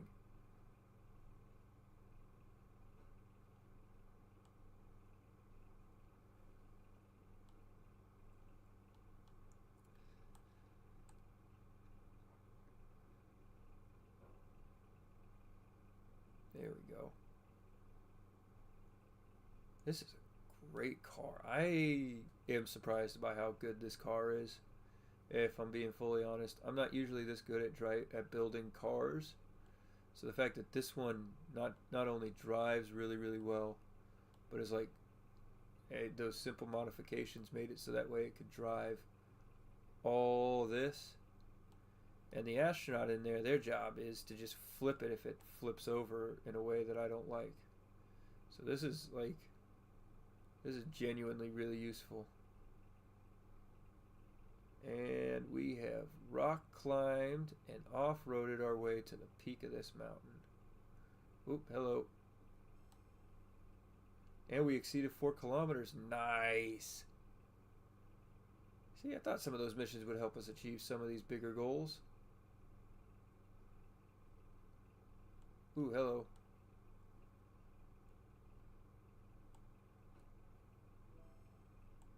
Nice, alright. And he gave us tech points for it, too. Although I don't think... I get the slight feeling that the brakes on this aren't exactly the best.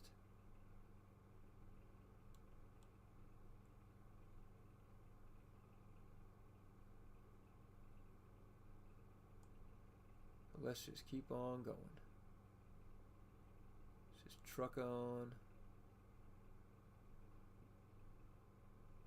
Ooh, hello. A little bit of a drop there.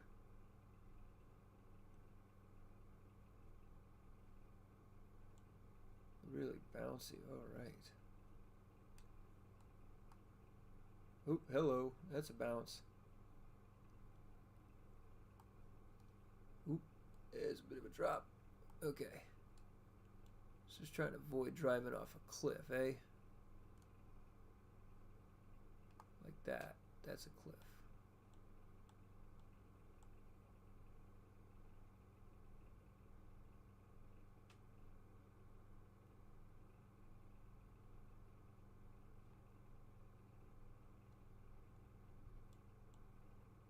Oop, hello, hello, hello, hello.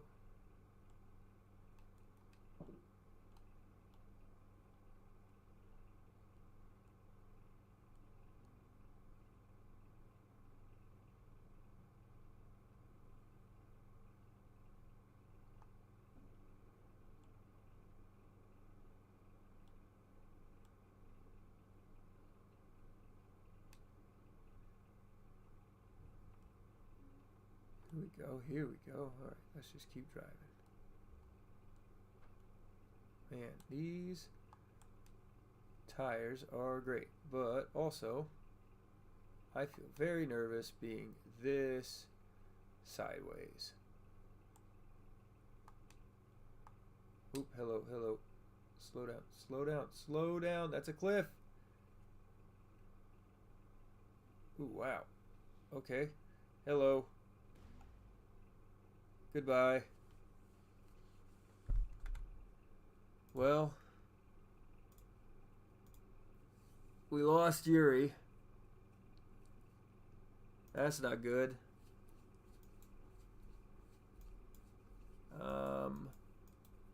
Maybe the next thing that we should do is we should get stretchy legs so that way we could get the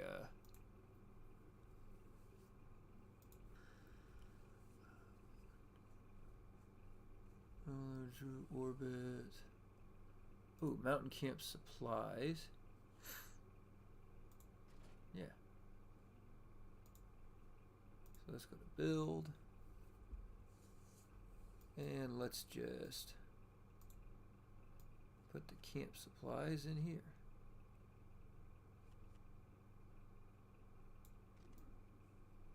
There we go.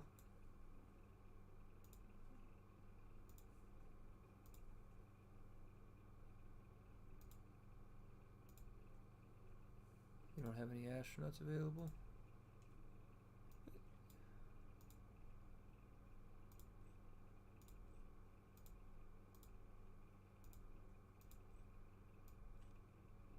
Let's get you out.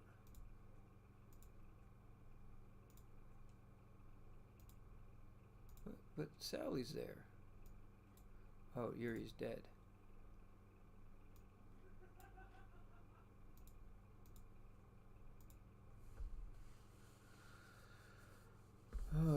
Well, Yuri, it was nice knowing you.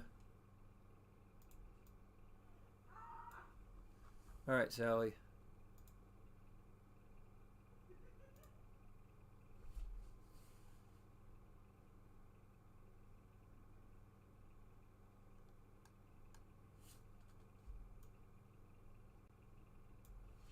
Let's be careful with this supply so that way we don't, you know, lose it out of the truck. We're just going to drive straight on over to that mountain camp. So we could practically drive straight up there. And all you got to do is put it on the ground.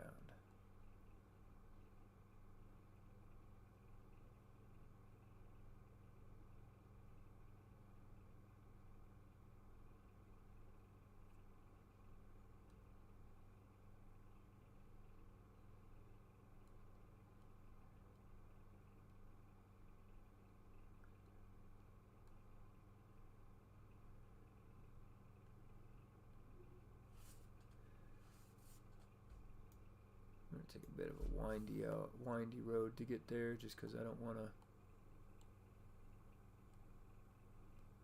I want to kind of extend out our delivery to make more money. You know how it goes. You know, you're an Uber driver, an Uber Eats driver, delivering Burger King. You make a little bit more money by driving them the long way.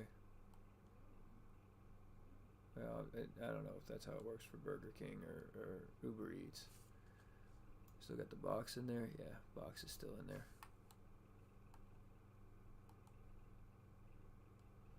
Should probably increase the brake force on this thing.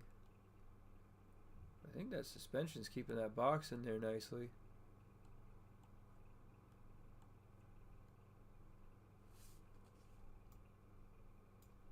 Eventually, I'm sure I'd like to build a helicopter to be able to do this.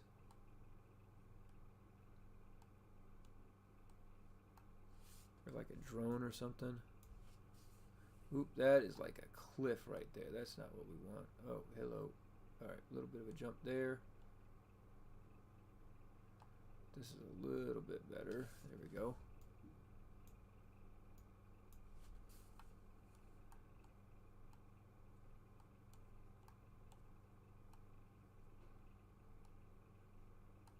Yeah. Man, I put in talking about space stuff all in my title, and I don't even have any space stuff to talk about right now. Really, I want someone to, like, you know, try and engage with me and ask me space questions, because I don't like just talking about this stuff unprompted. But you know, maybe what I ought to do is I ought to title it like arguing with flat earthers while playing space games.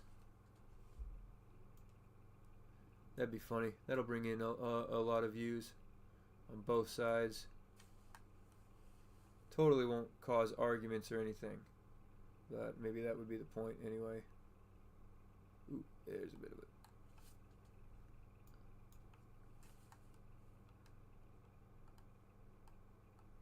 Let's try and just get up this hill.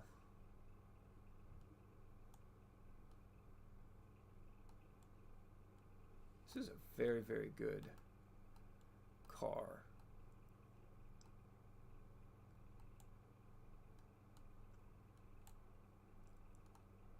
You know what I ought to do to try and make that suspension a little bit stronger? I ought to add another like suspension to it, like a dual shock suspension on either side of it. Ooh, hello. That is a shear cliff. Well, hello, hello, hello.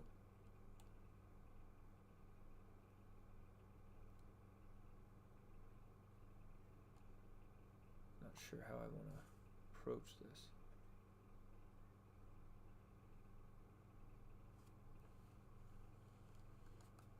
Hello, not what I want to do.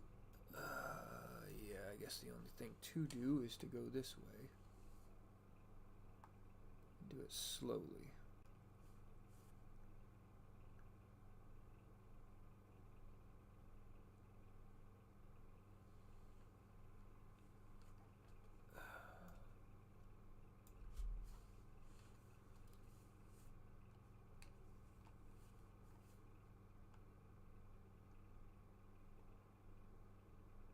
I don't want to go up above 10 kilometers per second.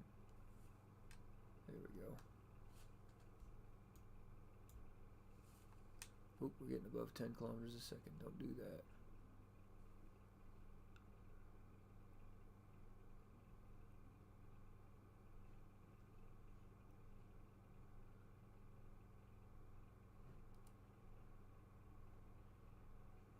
I think we're on a path that's gonna lead us right over there.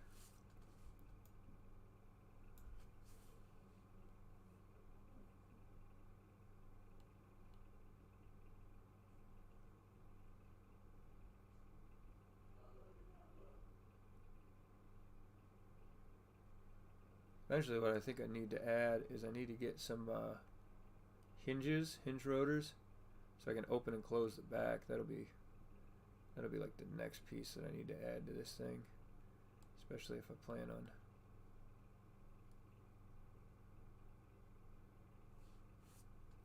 don't want to be looking up like that. Okay, and oop.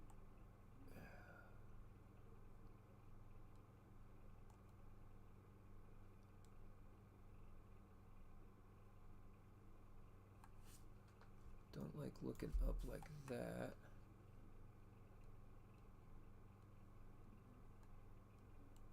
We'll end up driving a whole extra kilometer with this weird route that I've taken. Hey, hello, hello, hello, hello, hello, hello. No, the box, the box, the box. Sally, the box. Sally, the box. Sally.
Okay, Sally.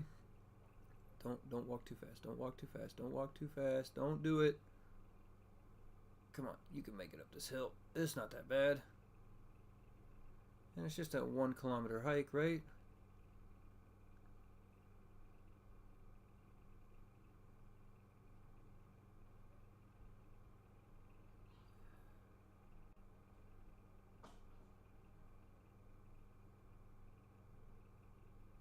Just make it up. You could get up there.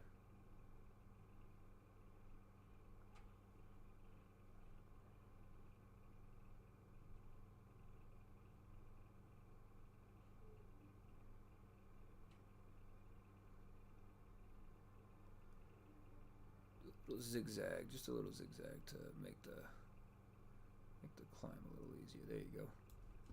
There you go.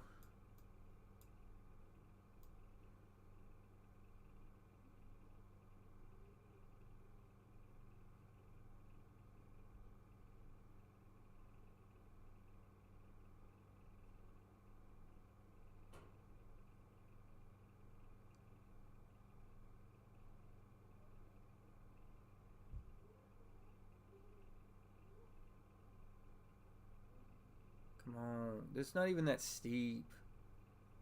Stop, man. It's not even that steep. I could climb this. This is a normal walking pace sort of a hill. Come on. And you expect me to send you to the moon or something? To Lua? Or Luna? I can't remember what it's called.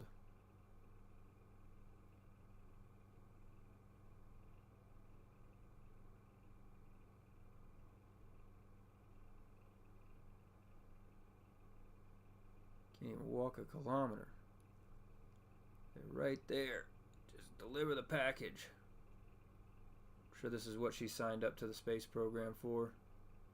To walk packages. Deliver them.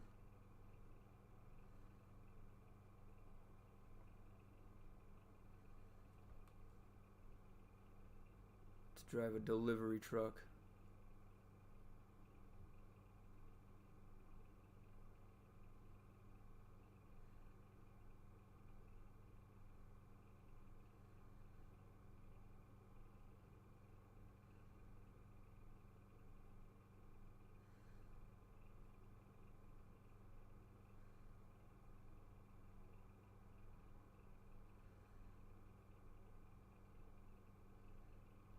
Do you think she lives in the Juno village? Sally does, or do you, or are the Druids, like did we hire from somewhere else? Was she in the military? Did she deploy to? Did she work at that desert base that we eventually get access to? What do you think? What's the lore? Let's turn off the jetpack really fast. Okay.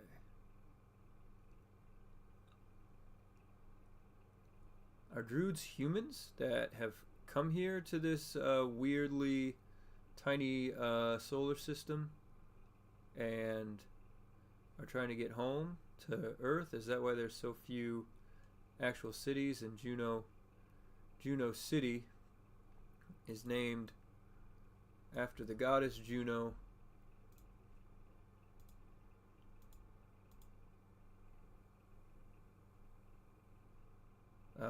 In order to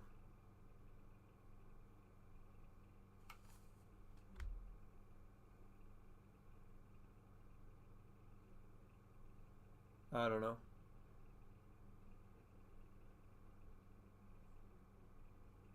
And then the military base, you know, and the space center. Are they like humans who came here?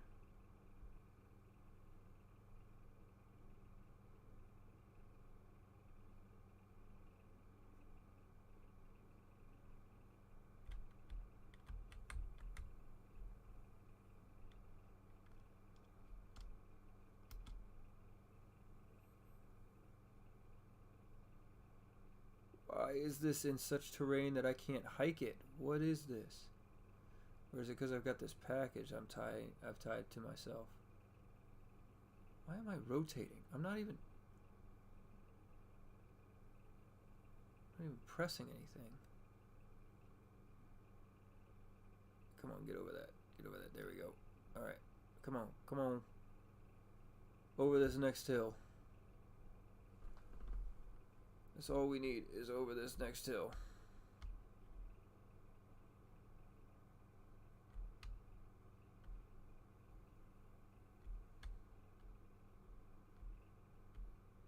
You're like so close.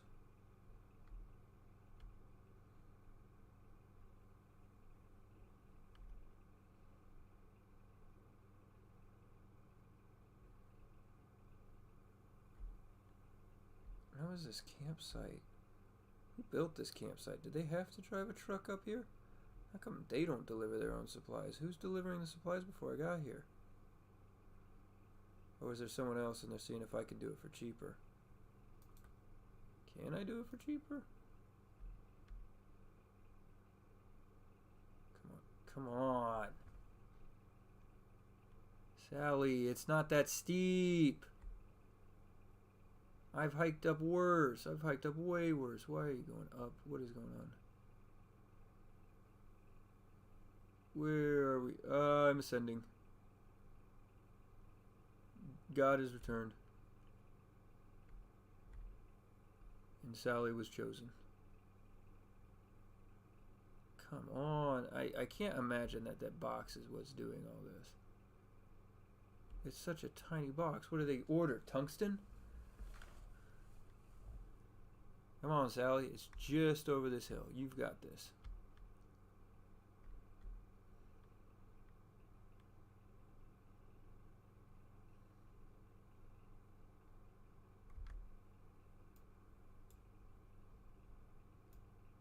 Come on, come on.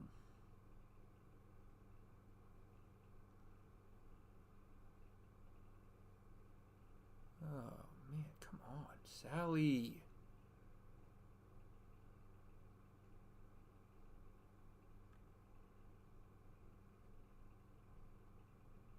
These are not that steep of hills. I gotta be fully honest with you. I have fallen down steeper.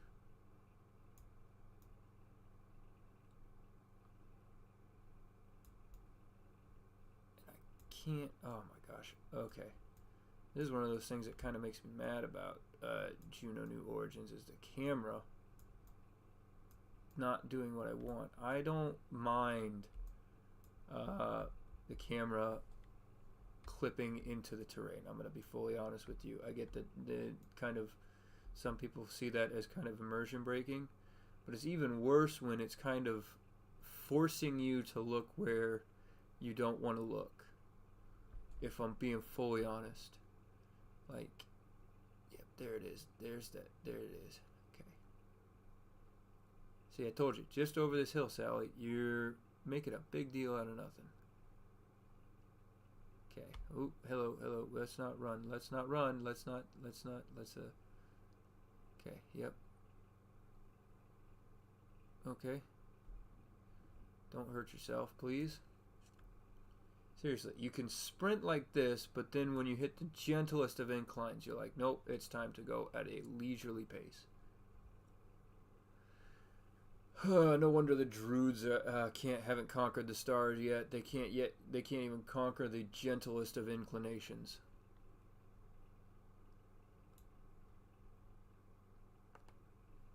The gentlest of hills.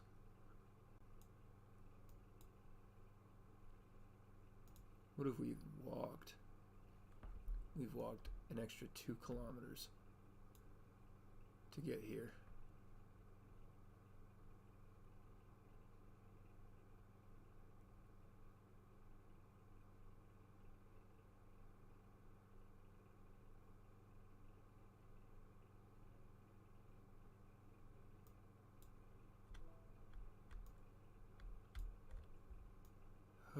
Okay.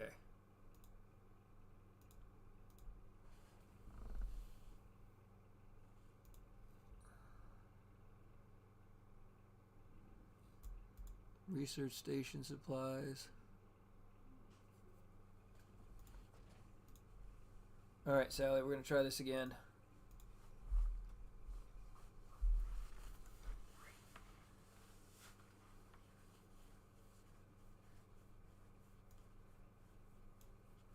Ooh, nice. The research station is actually a good distance away this time. And we have, do we have supplies? Awesome, perfect. So,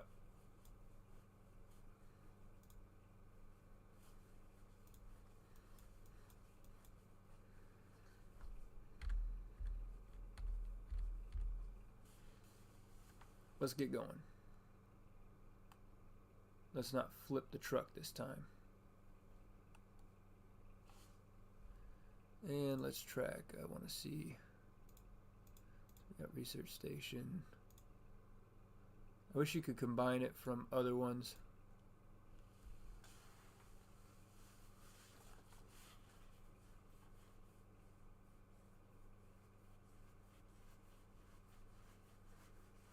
So we could like, you know, drive a couple of different trucks around and get a total of 25 kilometers. All right.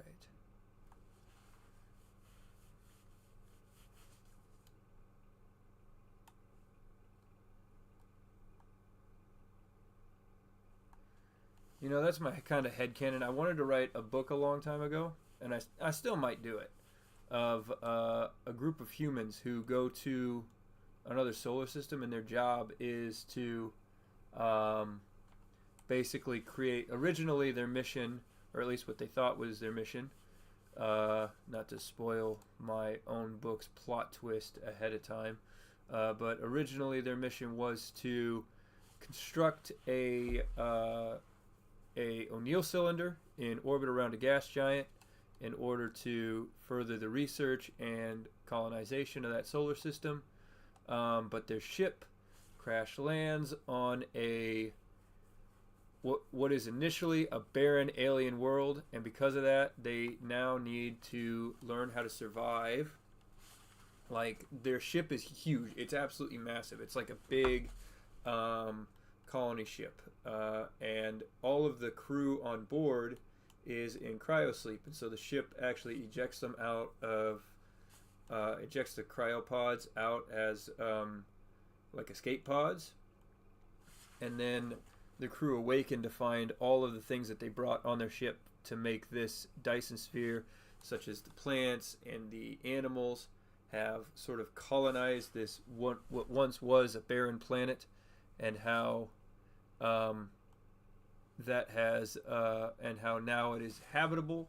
There are oceans, and there is breathable air, and there are animals that have kind of conquered this planet while they were all asleep for thousands of years, and now they need to learn how to survive in this brand new.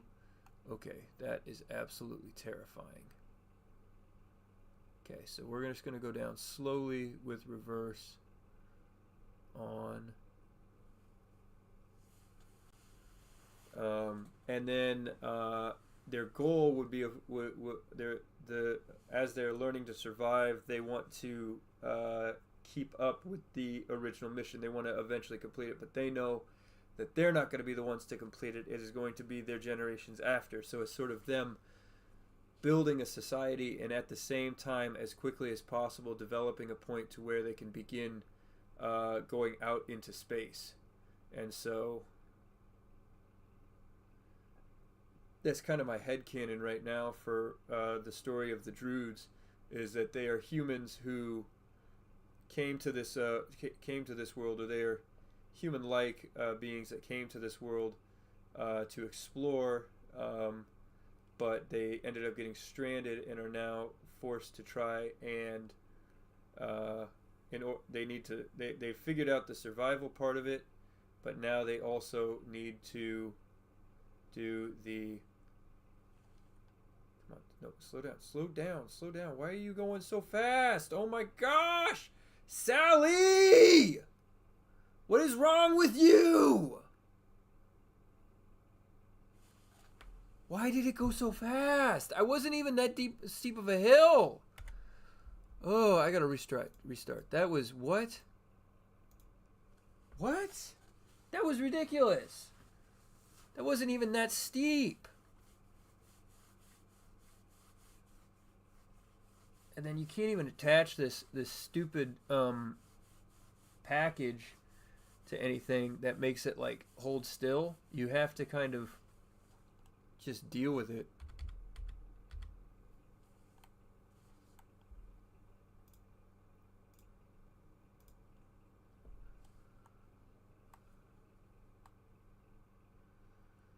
So I have to find my way up and around this, and then a way down that is not very steep. And like somehow that is like one of the hardest things to do, because they've put me in this in like the most mountainous region of this entire planet, I swear.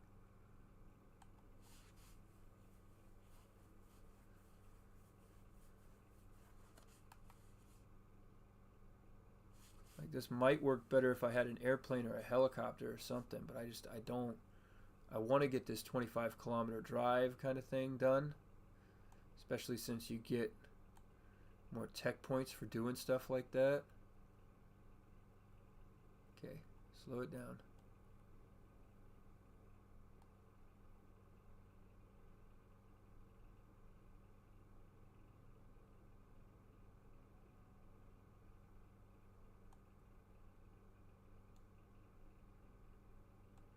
I have to cross mountain after mountain to get to this thing. I have to do it with this package in the box. Can't let it fall out. Can't really. That's why I need a helicopter or something. But a truck is the best thing for this, especially since I already have to drive 25 kilometers for the endurance trip.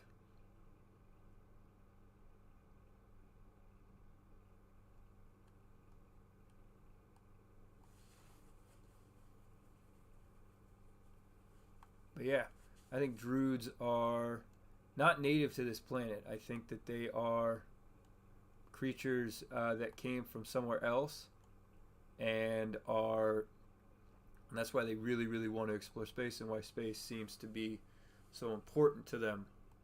Because I don't see anywhere else where they could have come from. Like, they have cities on the surface, but they're not a lot. There's a single village, which I assume is their initial landing site, where they initially put themselves together, which is why they have the statue there, which I think Juno was the original name of their spacecraft. Juno was the name of their spacecraft, which is why this is Juno New Origins.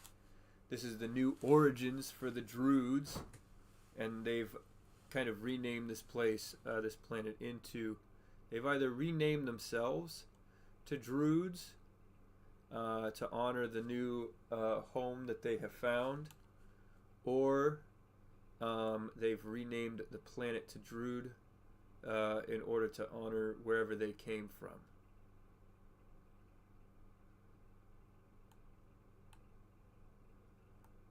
Which I think is pretty cool. I think that would be really cool if that was a secret. Okay. Let's go down this way.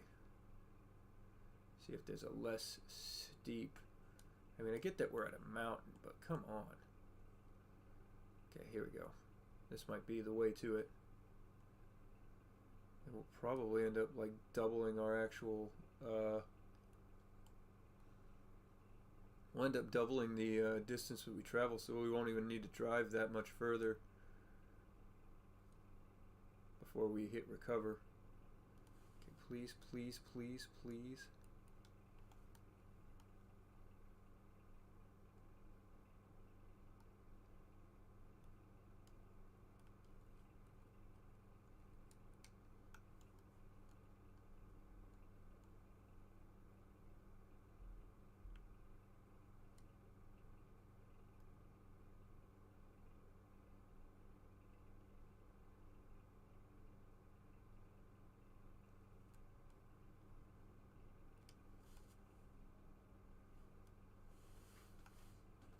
Something else I don't like is the fact that I have to use the mouse in order to, you know, get the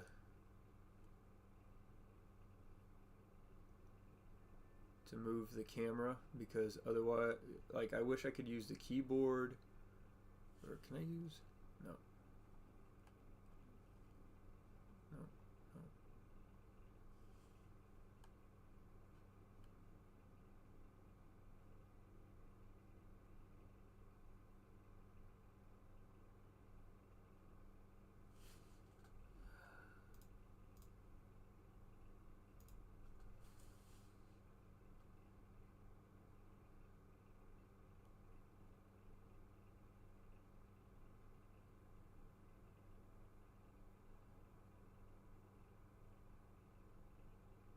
You know, I have kind of a similar theory about Kerbals, that Kerbals don't originate from Kerbin, or perhaps they do, but you know, because you know those planets, they just don't have these planets. I get that that's because you know you don't want to load up a bunch of cities, and I mean I think there might be a way to like load up cities, just make them like part of the terrain, like a kind of like a mountain is, like you just make weird randomly assorted, it doesn't have to be like separate assets, but like random assorted cityscapes that just have buildings that are just like, you know, connected to the terrain itself rather than be separate from the terrain. And they don't even have to like fully textured. You just kind of like, you know, make the terrain that you want, make the building shapes that you want and the cities that you want, and then see how that works. And I mean, being that this is supposed to be alien, there's a lot of different ways you could do it. I imagine for Kerbals it would be a lot of dome structures, just because I'm not 100% sure. I imagine Kerbals live a lot like the Matoran from Bionicle with their villages. Hey, why are we accelerating? Why are we accelerating? Why are we accelerating? Why are we accelerating? Should I just have the nav ball open so I could just see? Like, this is not very steep. This is steep, but I don't want to go down this.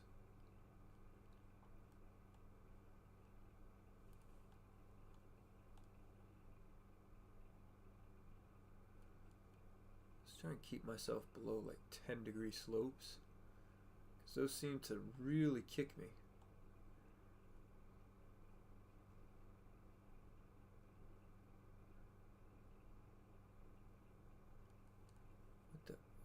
Gosh. Do we still have the package? Yeah, we still have the package.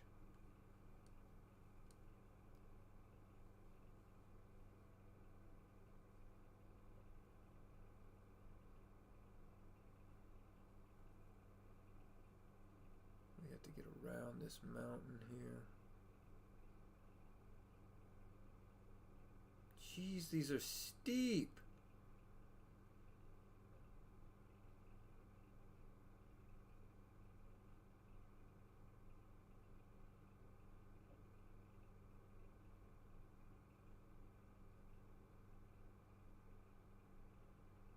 I feel like I'm driving like a grandma right now. I'm sure this is what you're supposed to do, some off-road. Hey.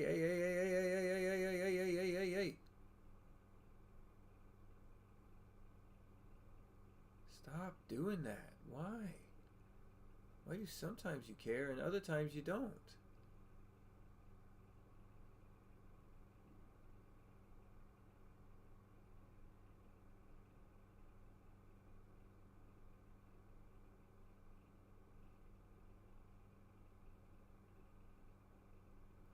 The thing that they want you, I don't know, like I genuinely can't tell if this is what they want me to do or if they want me to use an airplane for this, because like I don't really want to use an airplane, because an airplane would just wouldn't be practical for this kind of an application. I don't want to build a cargo airplane yet, and I don't have the parts needed to do such a thing. But yeah, here we are. I I feel like the way that these parts, or at least some of these parts, are divvied out just make less sense in terms of how they want you to accomplish the game and how you actually accomplish the game. I feel like there's just a little bit of a disconnect between how you play this game and how it wants you to play this game. That kind of thing.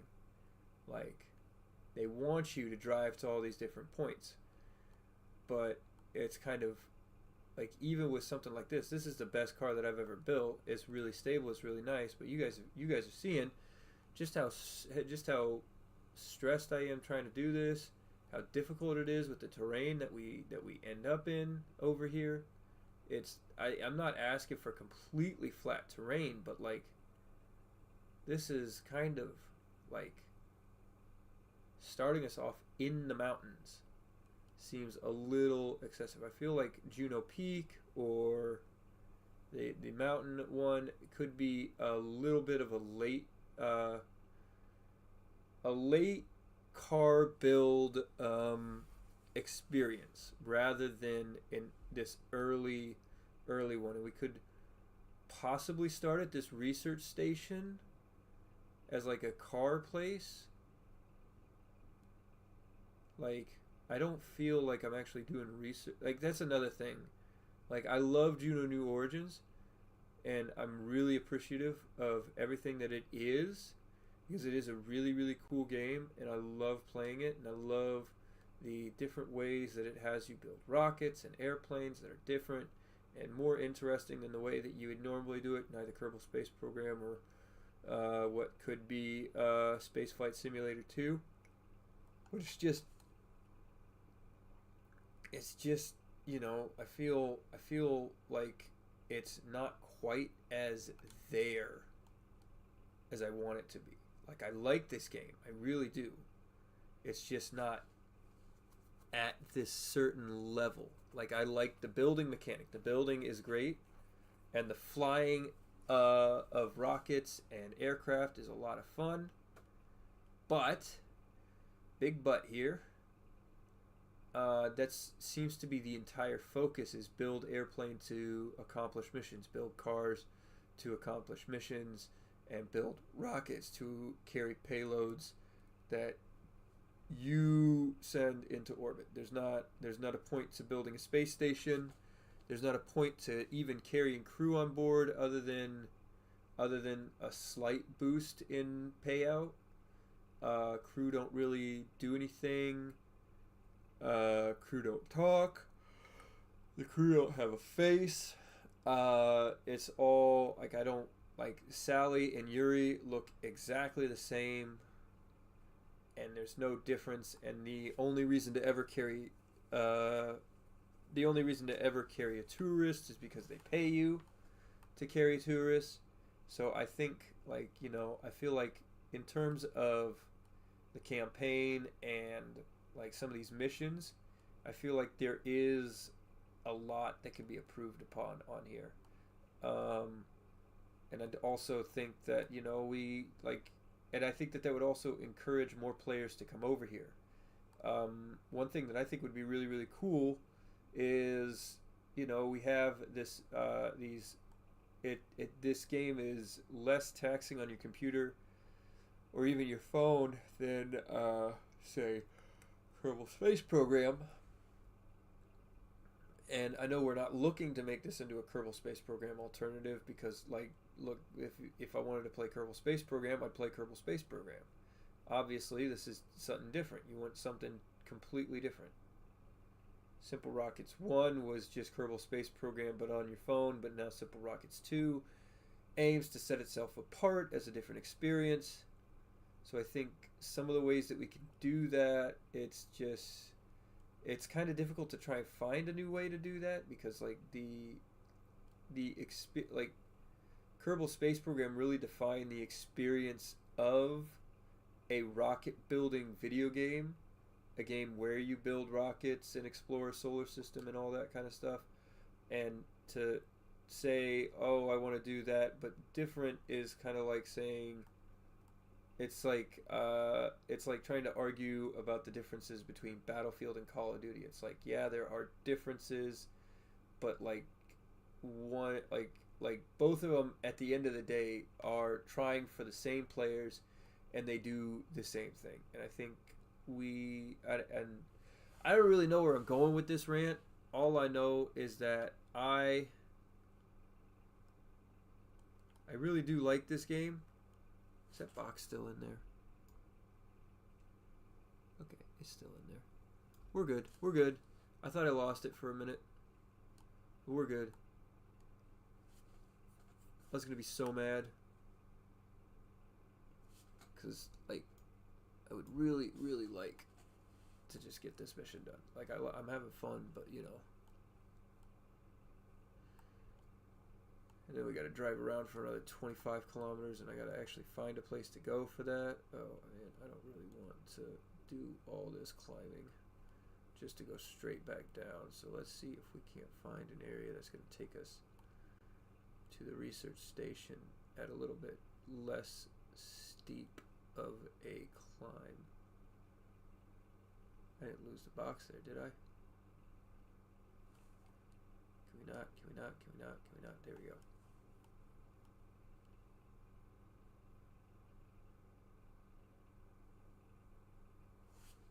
Did I lose the box? No, it's still in there. Okay. You know what I'm saying? Like, you know, like Juno New Origins, it's a great game, and I think the building mechanics really set it apart a little bit. I just, you know, I don't just want to build. I just don't want to. I don't want to just build. I want to do something, and the mission system is great. I really like being able to have pre-built payloads that you have to deliver to certain sites and certain orbits or other things. This is kind of fun, but you know, at this point, the only reason that I'm bringing Sally here along is A, because Yuri's dead, and I always forget to change out my druids anyway, so he ends up flying into space multiple times a day, sometimes. And B, it's just like the only reason I bring her along is because she has the tether, and I might want to use the tether. If I need to, I can use the tether to flip the boat or something like that. You know what I'm saying? And I like for them to be more than just, you know, a tool like that kind of thing. I'd like for them to feel like they actually, you know, like I want to feel like these are actual astronauts that I want to send into space. I feel like, you know, Kerbal Space Program really set that kind of comedic tone, and I feel like Juno is trying to be a little more serious, but also not quite, which is always confused me. Like it's slightly more serious, but then I'm not 100% sure. Like the tone for Juno just isn't clear to me. I'm not sure what sort of tone they want with this game. And I feel like that's one of the reasons why it kind of struggles so much, why there aren't as many Juno New Origins content creators out there, why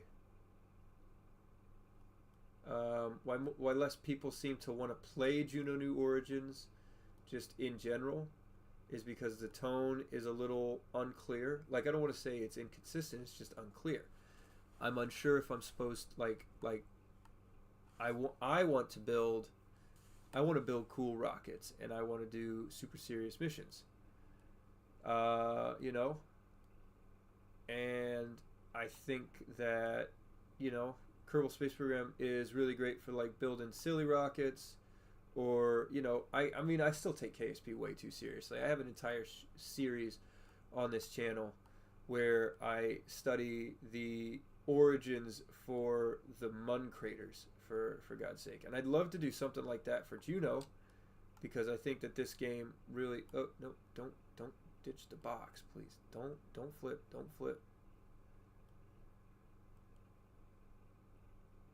Not this close to it. Come on.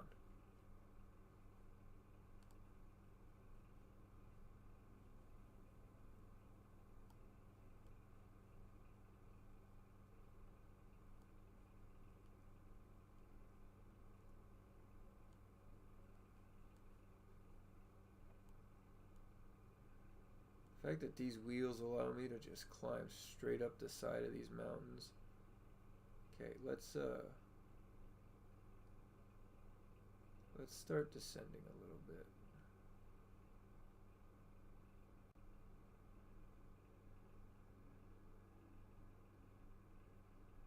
Especially slow down right about here.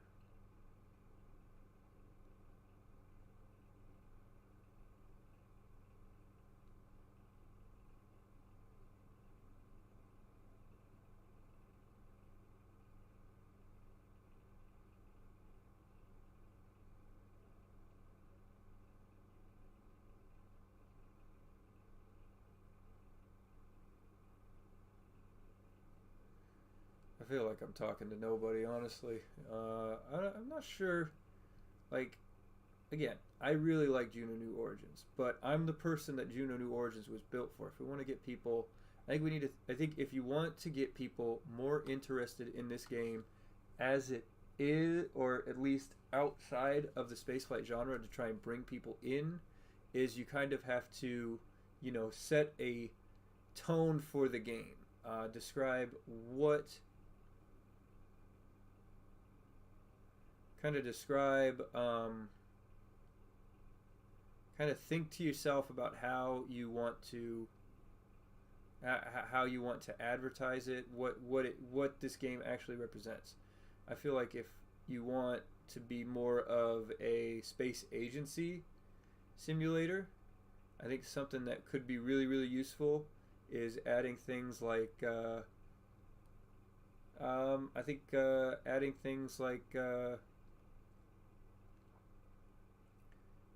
maybe take away like a crew that you hire, and instead, I think that you should take away the pre-built capsules.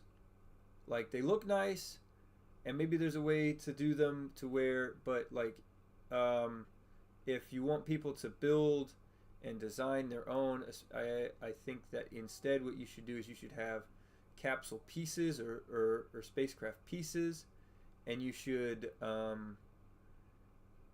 tell your people that they have to build a capsule with certain requirements. Like, go all in with the mission thing, and then have the crew be like, you build a capsule, and then the mission is like, okay, we want you to build space station pieces and launch a spacecraft and launch space station modules. Maybe have pre-built, pre-started space stations already in space, and then you have the crew, build a. No, don't go too fast. Don't go too fast. Don't go too fast. Don't go too fast. Don't go too fast. Don't go.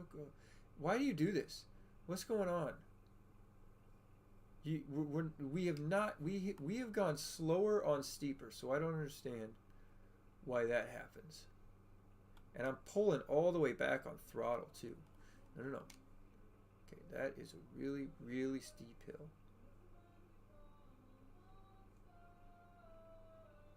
And so, like, go all in kind of on I'm holding down the brake button and it's still accelerating.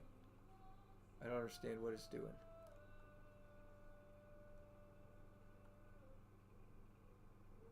Go all in on this. Your goal is to run SpaceX style space company, and you are going to get access to these pre-built launch sites and everything else, and these people are going to assign you missions. And so the capsules have different parts. You have a pressure vessel, a aeroshell, and all this other stuff to make it your own spacecraft. And then when you build your spacecraft, then you have to launch certain crew, and if you kill crew, then suddenly you have to deal with the fact that you get less, you've lowered your reputation. You have to have good reputation with your contractors. You have to have the money to be able to launch the spacecraft and be able to complete the contract, kind of thing. Why are we not?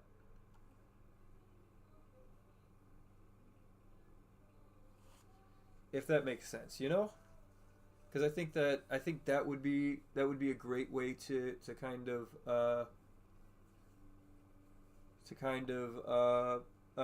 get people to think about how they want to play this game. And I think also, like, you know, the standard capsules, like Kerbal Space Program, it feels like they've done all the research for you, and so now you just need to. All right, now I just need to.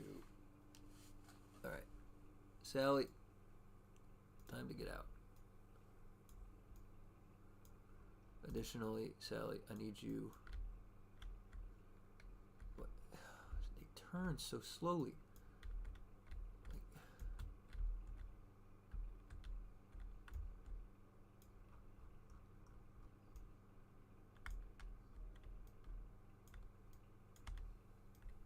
And there's not a way to climb things or anything, so it's like.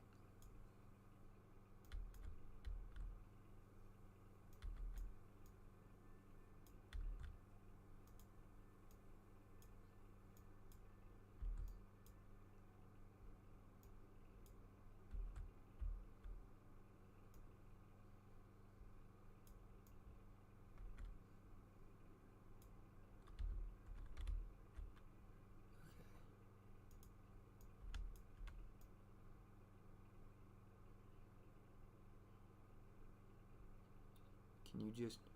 Why are you not going in the direction that I'm asking you to go? Point the camera at the box.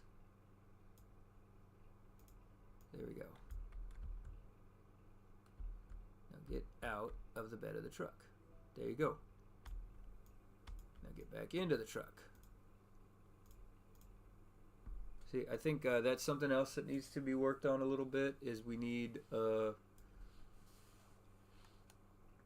I want to add things that will make the crew more useful. I think it would be really cool, like, you have these boxes and stuff. Make it so that way the crew can pick them up. You know, you click on it.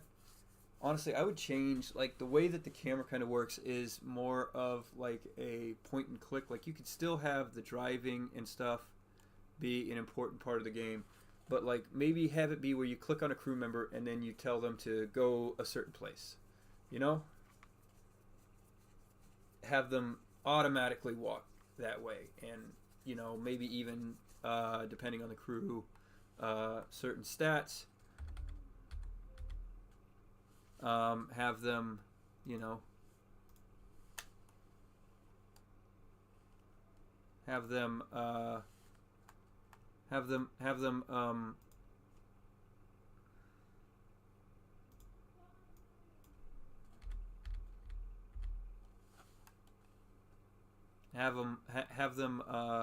decide the best route for themselves, how to get there. You know, their pathing. Like, if they're not very smart, they make really stupid pathing decisions, and sometimes they can't get to their destination. If they are if they're smarter, they know how to do that. If they're depending on the situation or how you tell them to get to certain places, maybe they decide I want to make some smarter decisions about how I want to do this, how I want to get there, especially across the surface, and then make it so that way you can make handrails, so that way they can, you know, grab and walk along the outside of the spacecraft without having to use their jetpack. And then, like, I think it'd be really cool because, you know, it gives it a little bit more of a serious vibe. You have them have like really low fuel in their jetpack. It's like not a lot at all. And then you could have a separate part that is like, you could build an MMU that they will wear on their back. I think that would be really cool. You know, I've made that suggestion to Kitten Space Agency, and I am kind of hopeful that Kitten Space Agency does really well, and maybe even takes that suggestion and does something with it. But, you know, I think maybe Juno New Origins might be the place to try out some of this stuff, just because, you know. Let me think. Is the tallest peak here in this mountain range? Let me go to the map. There's the village.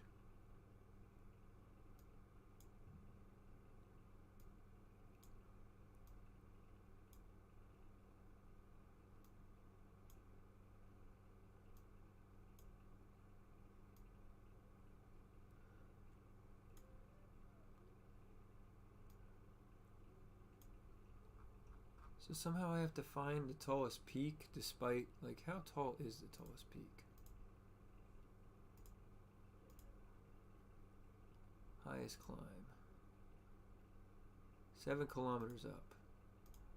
I wish I knew where that was, so I could, you know, set it as a target.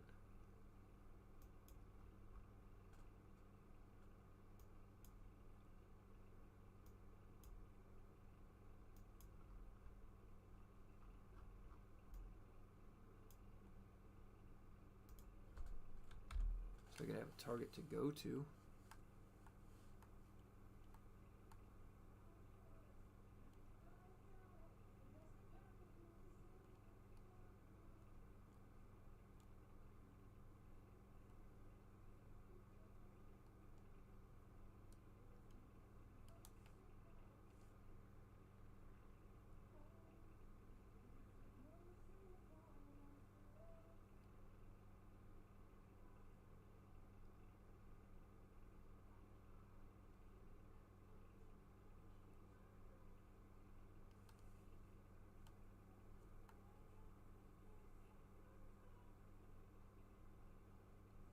Oh man. And now I'm all of a sudden really quiet because I don't really have anything else to talk about. Like, I don't know. I really want this game to be really, really good. And it is really good. It's a lot of fun. It depending, you know. Some things are really, really frustrating. I find that it's grind the most of the time. Like, I feel like I'm grinding. I don't really have a reason to do anything other than missions.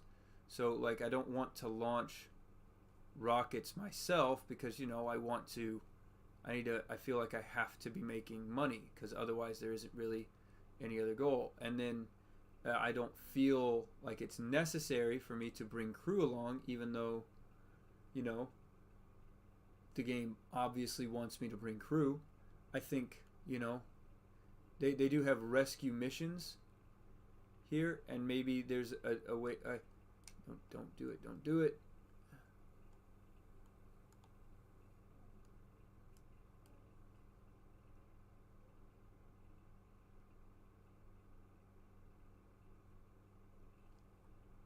Don't do it. Don't do it. Don't do it. Don't do it. Don't do it.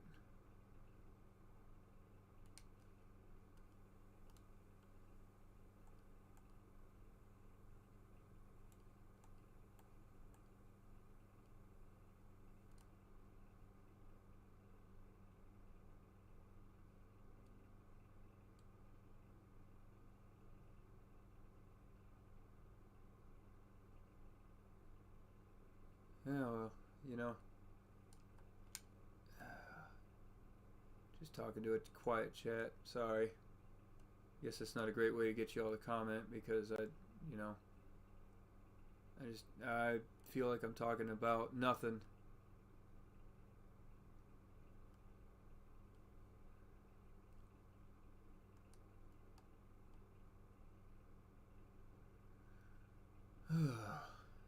Anyway.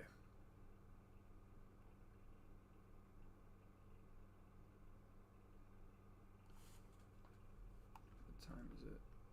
10:30. Okay. I'm gonna finish this mission here where I drive 25 kilometers and then I gotta end the stream and get ready for bed. I hope you all have really enjoyed this because I have.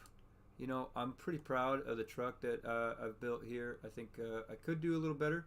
I think we could probably get the cab to work and do a little more here. I think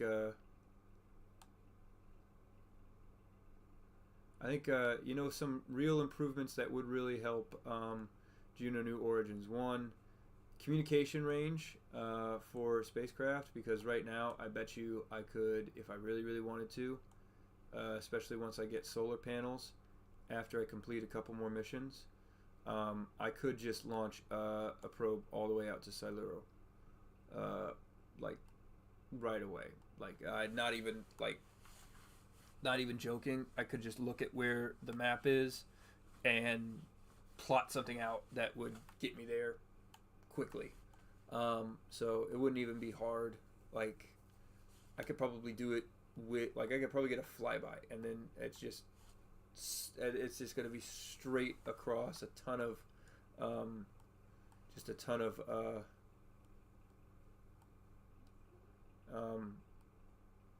tech points straight off from that, because you know you get a lot of firsts out of that, and they like those firsts.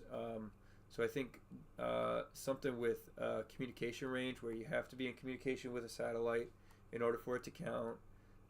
You have to slowly build up your communication range, and I think adding the extra detail of you have to point your thing. I think some form of persistent rotation would also be really, really cool. I think just making it, like, I get that you kind of want a game that's as easy to get into as Kerbal Space Program, that will also have that learning curve that makes you feel like you're learning. But the game is already like super complex. Let's just take it up a notch. Let's lean into that complexity that is part of this game, and let's do things like you have to point your antenna in the correct direction in order for you to get an actual signal. You need to let's get Druidism and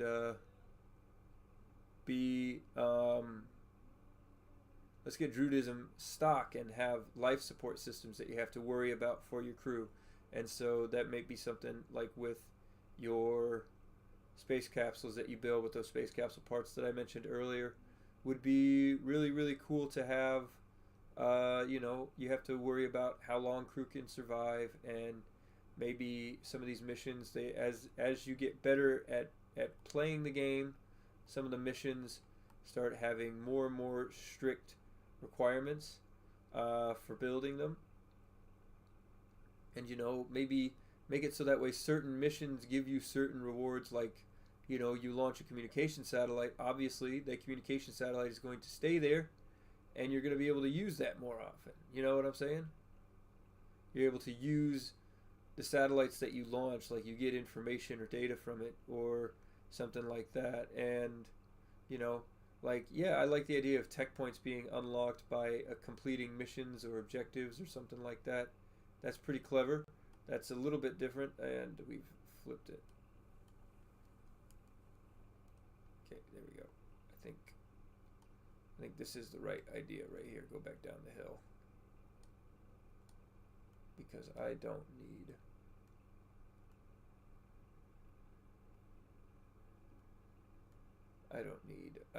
flip it like that again. Have it be you could, and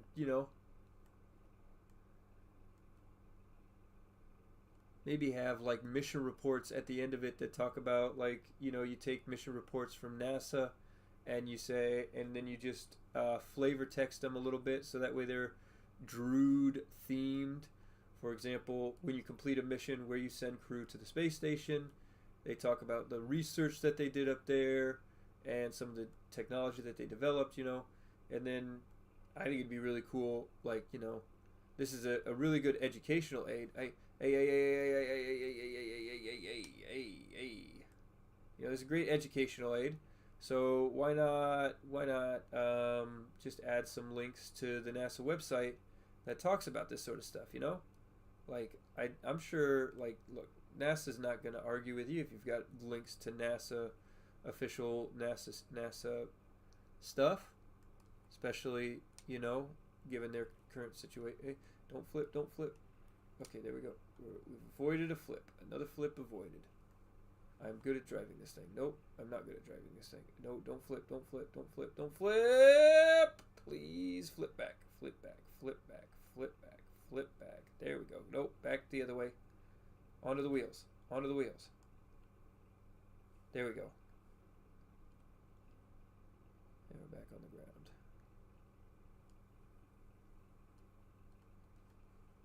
Why is it do this?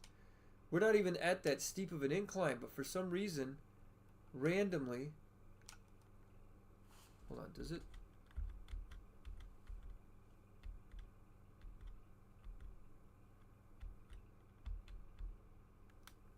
If I hit S, it won't do it either. Sometimes it just stops.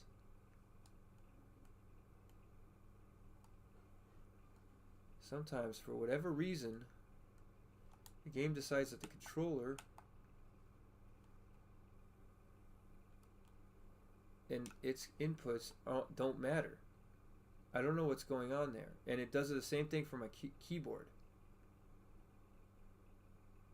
And I'm going to be honest with you, I don't know if that is an issue with some of the mods that I've installed, or if that is just an issue with the game.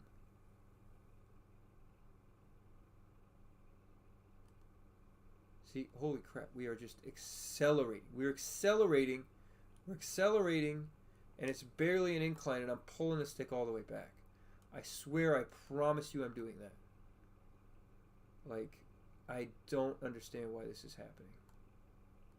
And it's happening more frequently now. It happens when I'm on these downhill stretches.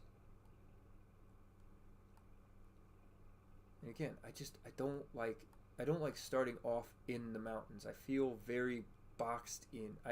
Maybe it's because I grew up in Nebraska and I just don't feel comfortable around mountains. Like, mountains just kind of make me uncomfortable. Like, I like mountains as a geology nerd and someone who wants to study geology. Mountains are really, really cool and interesting. But also, no, I don't like mountains. I just don't like them. I don't like them. And I can't really tell you why I don't like them. There's a lot of different reasons why I feel like. I'm not 100% sure which one is the big one that really just makes me feel uncomfortable about being in mountains. And maybe it's just this game. Maybe it's just this game where, like, you know, the way that the mountains have these just sharp, jagged edges at the changes. It just, you know, that kind of bothers me. You know what I'm saying? I don't think you know what I'm saying. You don't get it. And also the camera. The camera is just frustrating to deal with. The camera is an absolute nightmare. I'd like for it, like, it moves on its own. And a lot of things do that in this game. On their own. Like, for example, one thing that I really don't like is I like to fly, like when flying with the keyboard or trying to fly my rockets, the rocket pitch is just really, really, really violent. Oh, no, no, no, no, no, no, no, no, no, no, no, no, no, no, no, no, no, no.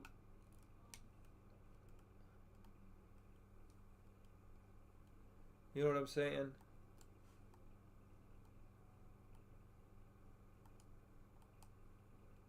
I feel like I'm complaining a lot. Like, it's a really good game. I'll spend the rest of the time saying things that I really, really like about Juno.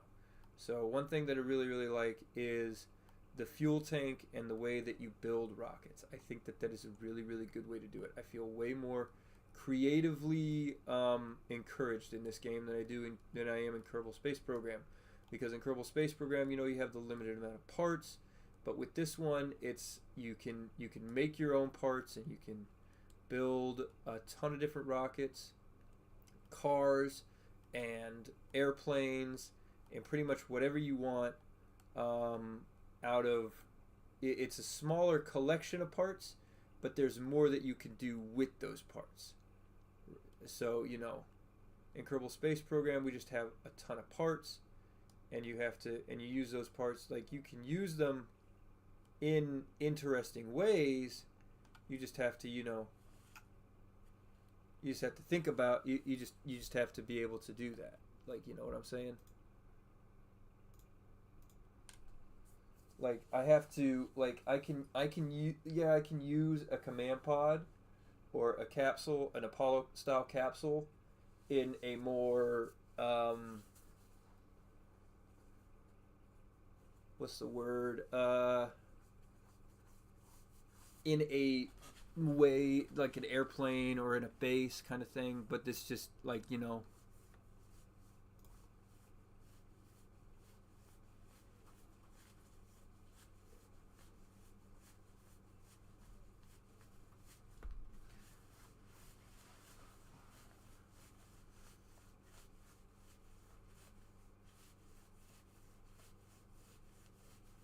This is a long distance to. This is a long distance to drive. You may want to consider flying from point to point, or a hybrid approach. Okay, I can accept that. We have 45 tech points to spend. So let's spend tech points, and then I'm going to end the stream and call it a night.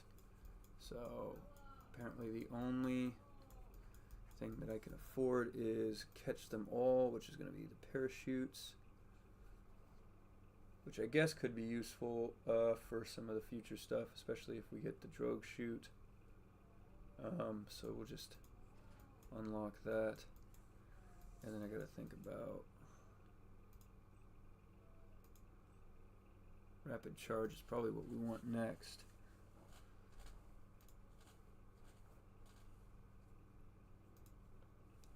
125 kilometers. That'll be interesting. I think I would rather drive like 125 kilometers isn't bad. It just drives me out of the mountains, which isn't ridiculous. And then Valley Air Race. We should probably accept that. And then we need to really... Did I get... Yes, I did get stretchy legs. So now our landing gear will actually retract. Well, anyway. Those are my opinions on Juno New Origins. I hope you guys have enjoyed the stream. And I hope you guys had fun. I got to get ready for bed because I got work in the morning, and I might do this again tomorrow where I'll play another game, or I might go back to Kerbal Space Program. I might do this again. Who knows?